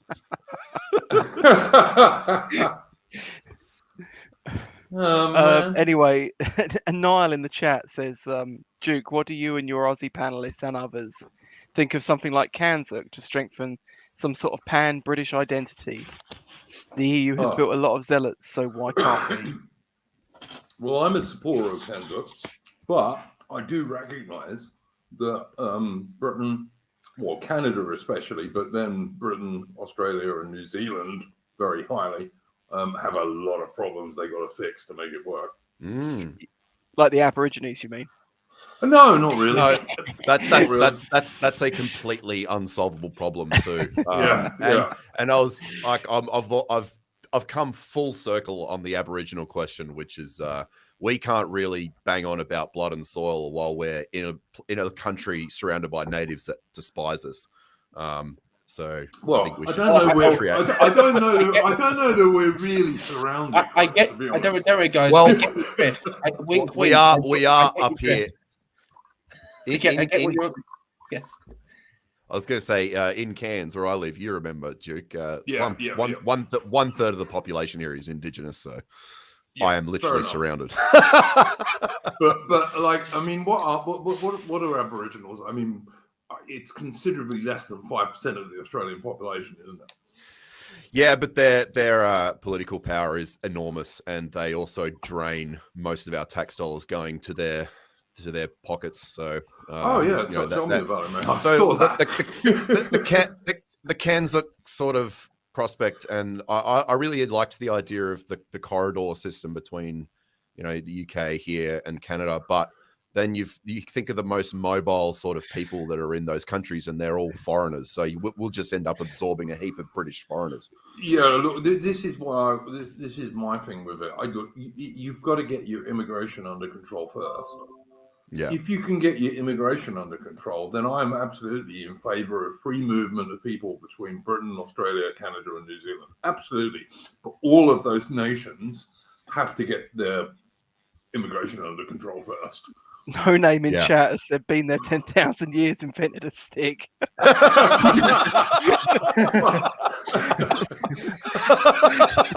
There's a great deal of truth in that. Actually, it's 60,000 years. So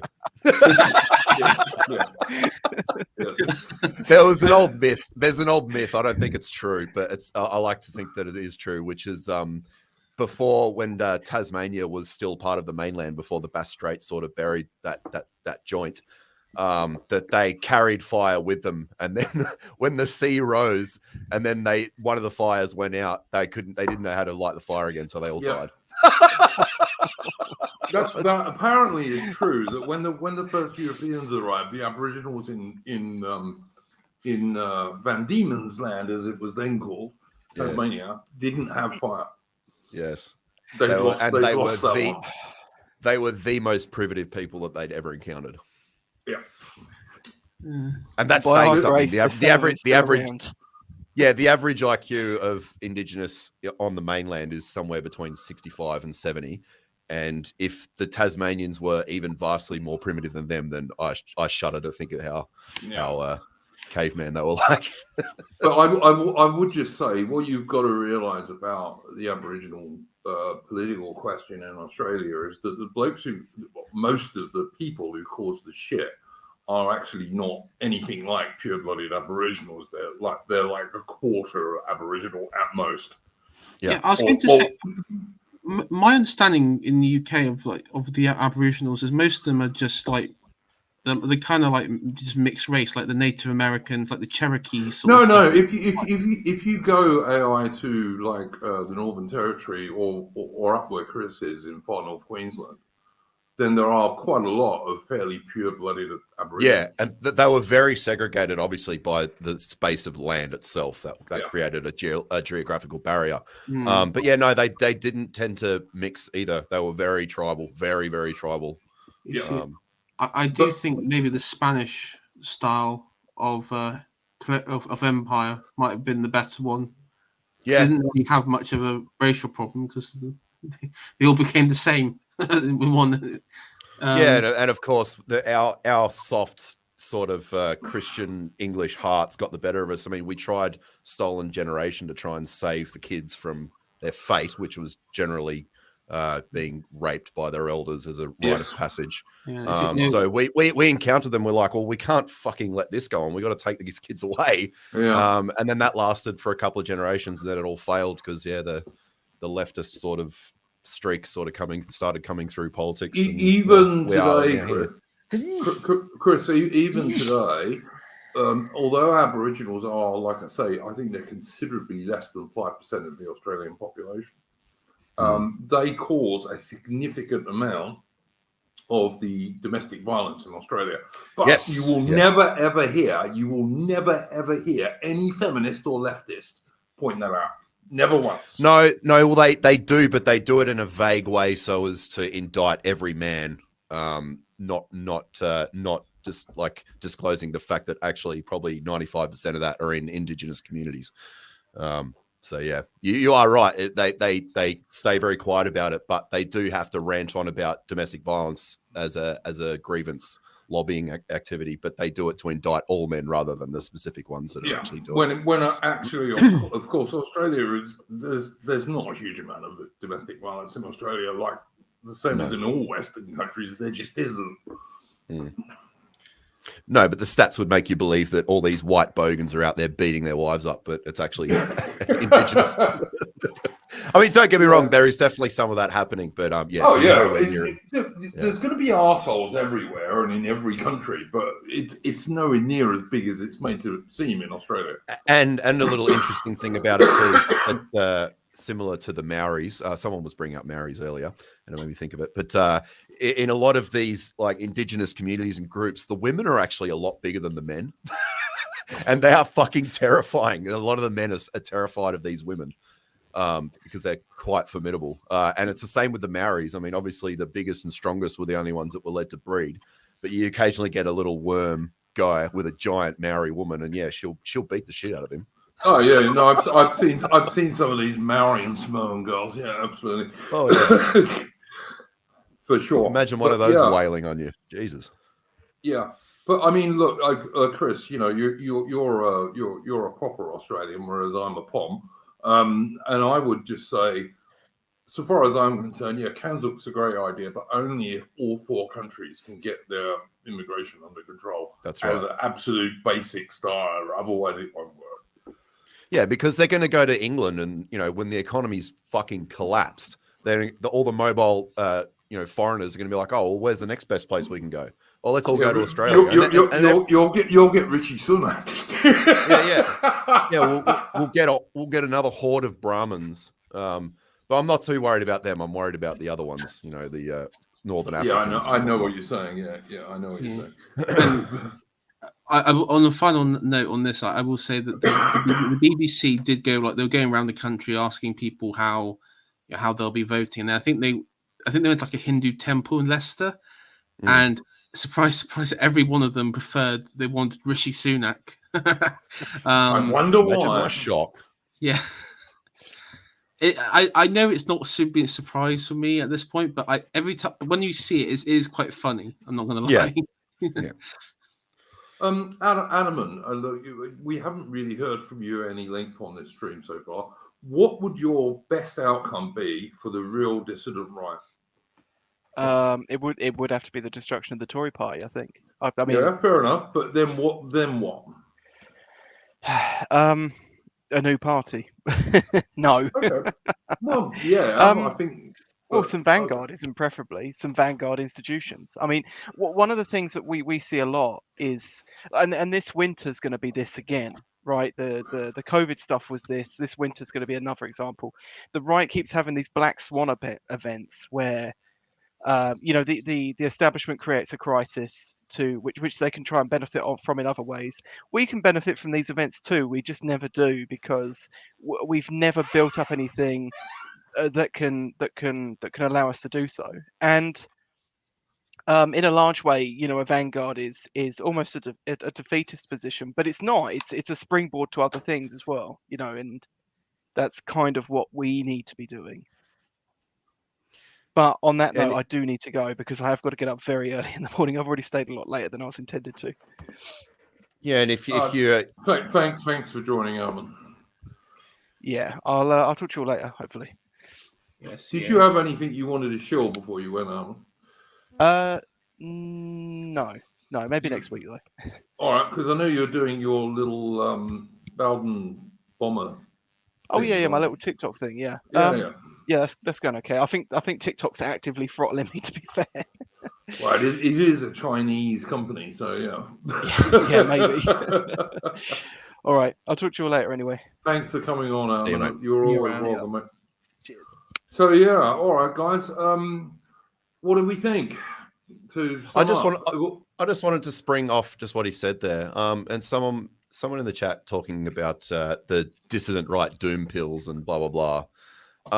If you believe the Spenglerian style of history where it's seasonal, we can't stop what's coming. It is going to come, and the only way you can protect yourself long term and continue on is to create this vanguard community and to build families and to keep yourselves locked into this circle, so that when it all does come down, and it will all come down, we'll be ready to rebuild. It's not doom pilling. It's not, what's the point? Nihilism. We are literally almost cocooning so as to protect ourselves from it, and then we will grow when it all collapses, because it will collapse. But we have to be a tight group in order to survive it. It's as simple as that. So you're very much along the lines of what Dave the distributor says and that kind of stuff. Yeah, community building, because that's something we can actually, and this is that dispute that was happening between D and Furious a few weeks ago. And I can understand where D's coming from, because he's talking about for most people, the only thing you can do is affect directly what's around you, and that is building families. And that is what you have to do, and be a part of this group and keep it tight. And stop focusing on these. A bit ironic for D, but yeah, I get what you're saying. Yeah, exactly, because he's a rootless cosmopolitan. But I understand what he's saying, and you have to split your messaging. You have to have the messaging for the people that are literally natural born peasants, and they'll always be peasants, and that's fine. split your messaging and send the other message to the actual people that are, the Faustian types. That's fine, but not everyone is a fucking Faustian knight. Most of us, all we can do is just build what's around us. So, yeah. Yeah, I can see that. I can absolutely see that. What AI? What are you reckon about that one, mate? I mean, yes, I mean, on the whole, I do agree with the cyclical view of history more so than the, I guess, a Whiggish sort of progressive view that history's only just been sort of ever sort of getting better, because of course that is not the case. There has been several collapses, important civilizational collapses, whether it been from the Bronze Age to the Roman. I mean, the important thing is that when you have the collapse, it doesn't necessarily mean the collapse of, knowledge and the spirit and the people that existed in that civilization. I mean, we saw that with the collapse of the Roman Empire, or the Western Roman Empire, but the preservation of Latin speaking civilization in the last institution of the Western Roman Empire, which was the church. So that continued forward to this day, and it's dominant throughout the world. But I mean, yeah, at the end of the day, I think the Conservative Party, I think it will collapse. I think the problem is, and as has been pointed out by others, is that it doesn't believe in anything. So if it doesn't believe in anything, it has no hope of doing anything. Even if we just pretend for a minute that about that they aren't just contained opposition and everything. Just let's just think that they had a bit of like the GOP flair about them, where they would do on a sort of like sort of a micro level style politics, where they talk about sort of some of the key issues, but they won't even do that. They won't even entertain the ideas of mass immigration and of the grooming gangs or something. So I don't think there isn't any hope for them, whether they want to try and change something or not. If Boris was to win, I don't know if he would use the opportunity to, that's been given to him. I think, he probably, I don't know if he would win. I think he would prevent the inevitable with the Tory party, but overall, yeah, as I said, I think the mission for the people on the sort of distant right and the right in general at the moment is to preserve knowledge, definitely build up stuff locally, and move out the cities and go to the countryside and prepare for the next stage. Yeah. But yeah, it's hard to disagree with that one for sure. What do you think, Mitch? I haven't really got anything special to say other than what's been said. Like, I'm more of a mind that the world works in cycles of whenever the West does crap, the East does well, and whenever the East is collapsing, the West does well, and that the times we're living in is certain that we're going to have some sort of collapse or of order, or however you see it. Maybe even this winter, maybe. I don't know, but because it's like, I think the problem is like, as much as like people distrust the government, it's just there's no other alternative, so they'll just park their horses on our enemy side till there's some sort of competent authority from our side to replace it. That's the main problem. Yeah, I don't disagree with that. Look, like I said, I think the best short-term thing that could happen would be if the Conservative Party collapses and there are some defections to Farage, and Farage comes back and gets himself in the House of Commons. That's not going to do us any harm, anyway. Beyond that, I really don't know. I really don't. I mean, look, they're looking at rolling blackouts this winter. And everything I read and see tells me that next year is going to be worse than this year. So, you know, I think we're almost certainly heading into a depression, which is something we haven't had since the 1930s. That could lead to some sort of hyperinflation. I think that's possible. There could be a wild card. There could be a wild card in the form of King Charles dissolving the Parliament. If only, but I think that's a pretty unlikely one. But I've actually heard Charles wants. You never know. I've actually heard Charles wants to abdicate. He's got heart problems apparently, but I mean I don't know if that's true. But that's what I've heard. No, he's been wanting this for some time. Look, I think he has wanted it for some time, but I've heard that he's actually got real heart problems, and is not sure how long he wants to do it. But I don't know. That could be wrong. You hear so many things, But I mean, we've got look. Things are in such a state at the moment, particularly in Britain, but all over Europe. Things are in such a state that there may be opportunities. I think we could at least say that. To end on a positive, on a sort of positive high note, is that while the sort of time that we live in, unfortunately, is the time of decline and collapse. We may not see the rebirth, but we're in the sort of the worst sort of phase in the cycle. But on the positive side, it's people from us that would be considered heroes in the ascending order that comes through. So, maybe one day Iron Duke, there'll be statues to you, and cathedrals, and Chris here will have like his music played in choirs or something. I don't know. Gordon Bennett. My family are come from a long line of cannon fodder, basically. But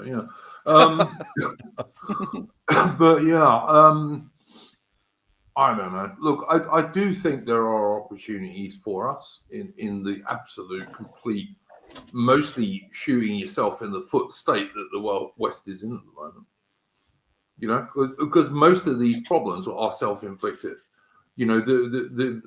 To my way of thinking, the net zero by 2030 is the Great Reset. That's what they were always talking about. That's what I think. And all of that watermelon green bullshit, and on top of that, all the China virus lockdowns and paying people for sitting at home doing nothing, and many businesses going out of business. Happened particularly in Melbourne, for example, because Dictator Dan was such a great bloke, and of course he's Labour. Longest running lockdown in the world. Yep, absolutely, it was. I really got sick of it, and I almost never wore a mask, and I've never even been tested for the virus, let alone taking any of his jabs. But and then, of course, you've then got the sanctions over Ukraine, which have completely backfired in terms of Western Europe. Like they've done far more harm to Western Europe than they have Russia, but and also driven Russia absolutely into the arms of the Chinese Communist Party, which is to me like really bloody stupid. But that's just me. But we've got some possibilities because of the nonsense that's gone on. So we got a wise king, because you remember in the Anglo-Saxon spirit, wise kings were considered, the best characteristic that a monarch could have. Oh, look, Charles has been better than I thought he would be so far. But also he hasn't said a great deal, to be honest. But yes. That would have been the training from his mother that would have done that, and I do believe that he was told many times when he was younger that he talks too much. So he's probably. I do have that clip when the Queen died, and they had that clip of him when he was when Prince in the 90s, where he was quoting René Guénon and the reign of quantity and everything. Yeah. My theory is that his like PR team put that out there to get like certain people in society on side. I have a theory that was put out there deliberately to like a nod and a wink, and also the fact, because if you think about it, choosing the name Charles, because many people didn't think he'd choose the title Charles, and one of his first official visits after the mourning period was to the estates of Charles I of Scotland. So I don't know. There seems to be like a lot of nods and wink to the Stuarts. I like to. Yeah. He didn't do like everyone before the Queen died. Everyone was saying he was going to be defender of the faiths and all that, and he didn't do any of that nonsense. No, he swore. He had to. He swore and along with Nicola Sturgeon, he had to swear in front of him the supreme authority of the true Protestant religion. I think we must wait and see what happens with his coronation, whenever that happens. Because that, like what you were saying earlier, that would be another opportunity for like traditional Britain to reassert itself a bit, perhaps. Yeah. So we must wait for that. I think that might be a good thing. I do think we're heading into the very least a depression, and at some stage or another, there's going to be an absolute economic collapse because the system that the West is running at the moment is just not sustainable. Yeah, sorry, just to bring it back to the funeral. That was really, really an eye opener. Just how massive that turnout was, and that might have also been a little bit of an awakening for King Charles too, seeing that from the outside, going, "Oh, okay, this is still a very live organism inside Britain." So I have to take care of this because that's how many people are going to be angry if anything gets dissolved. Yeah, I mean, monarchy is like monarchy is the natural order of how all, not just like humans, but even in the animal kingdom. I mean, there's this natural hierarchy of all systems, and it transcends all party politics. And to be honest, thinking back, I mean, I should have known that various little groups could never contend with the concept of idea of monarchy, because it's just it's in the hearts of people. It's in the natural hearts and the minds of people, whether they know it or not. Yeah. Yeah, no, and we still like, even with this democratic sort of parliamentarian system, we still instinctively look to the leader as if he was a king, like we expect him to wield absolute power, and that's just not the case. Like, they don't wield power. That's just these people that are behind them that are doing everything, which is what was so good about a king.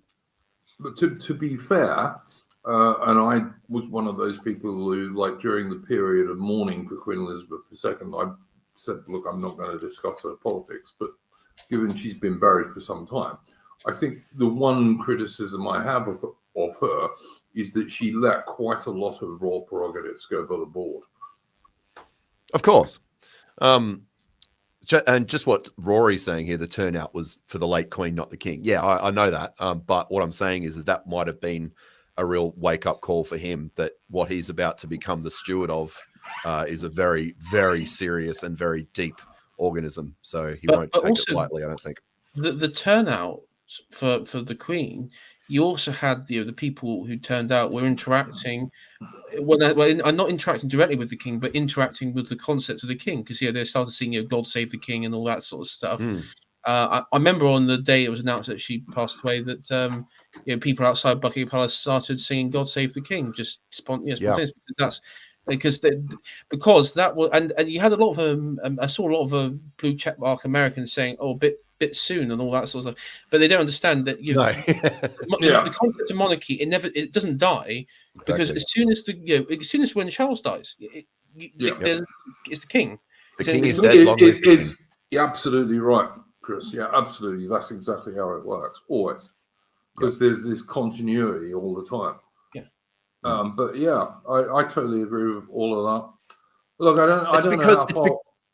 Sorry, It's because it's not individualistic at all. It's like even the king, like the Americans, and that they ascribe to the king as this sort of just like self-obsessed dictator. But it's like that's not what he is. He's a servant of the realm. Yeah, like he's a steward of the realm. As simple as that. Yeah. And he's invested in the realm. Anything that goes wrong in the realm is entirely on his hands. So. Yeah, I know. This is why it works. And the monarch is also like the living history of Britain in many respects. Yeah. Yes.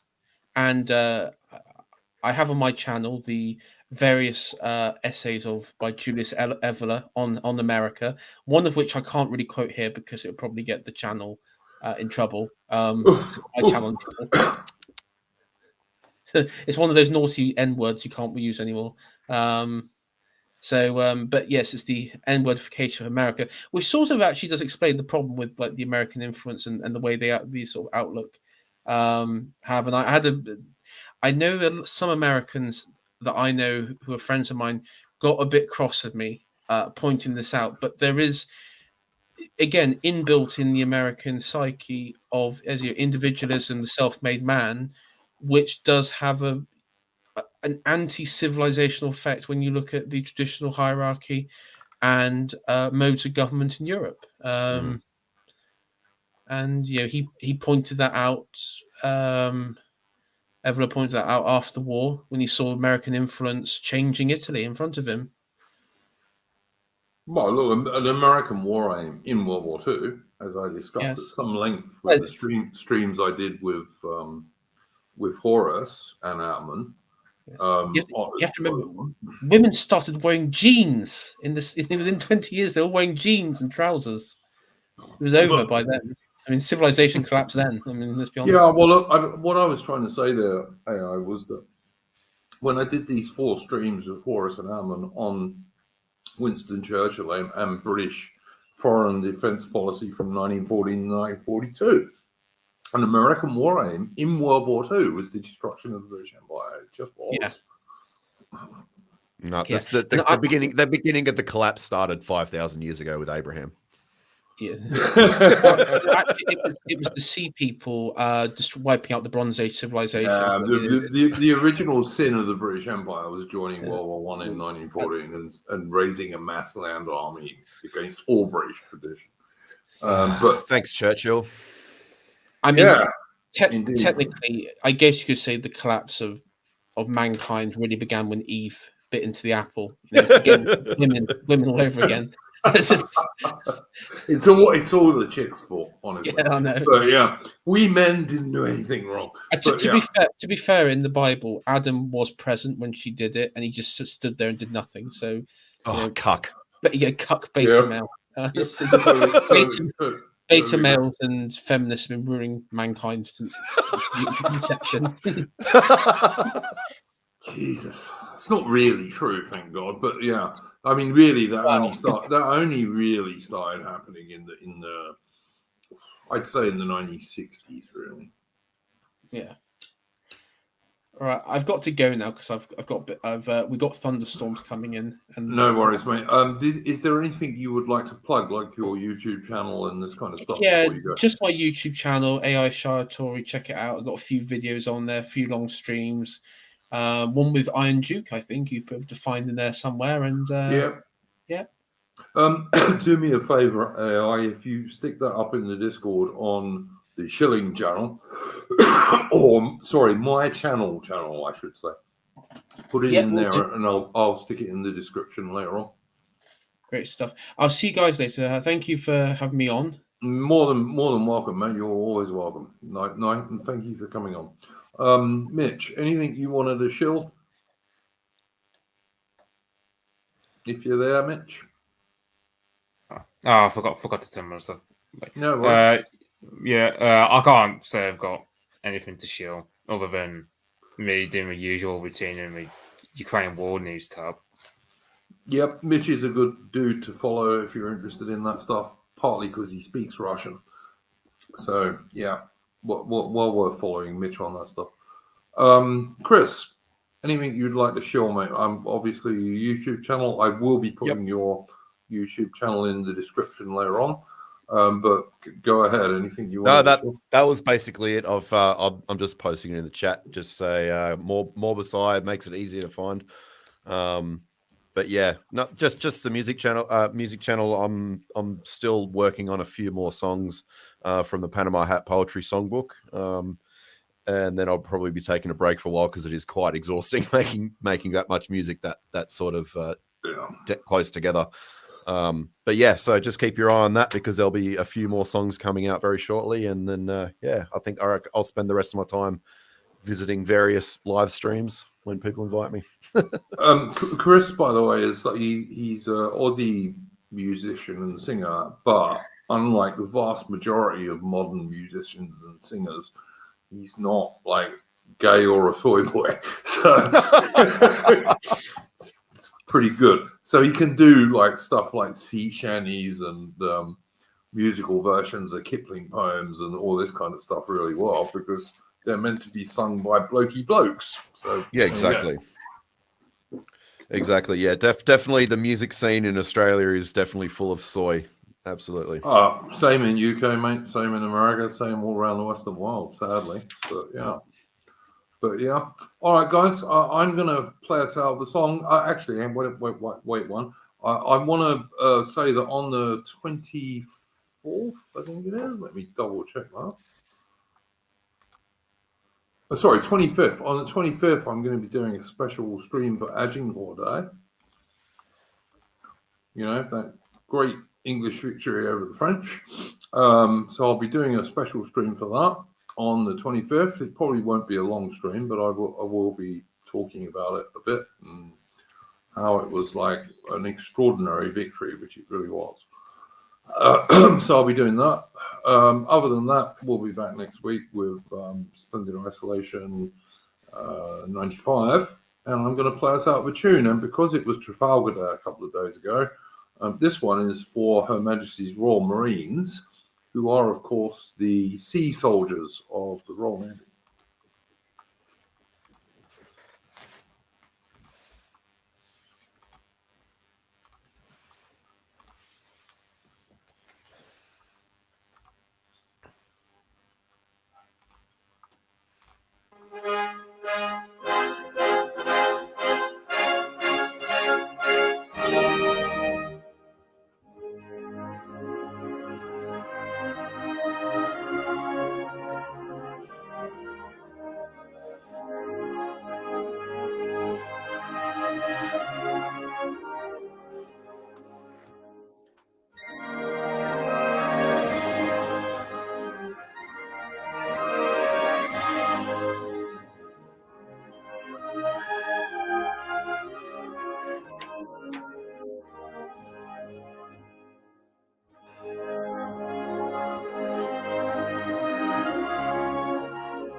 Okay, that was the Globe and the Laurel, and it was one of the marches of His Majesty's Royal Marines. So, yeah, thank you very much to my guests, Chris and Mitch and Adaman and AI. And as I said, I'll be back on the 25th with a Agincourt Day stream, and then we'll see you next Saturday with Splendid Isolation number 95. Go well, folks. Good.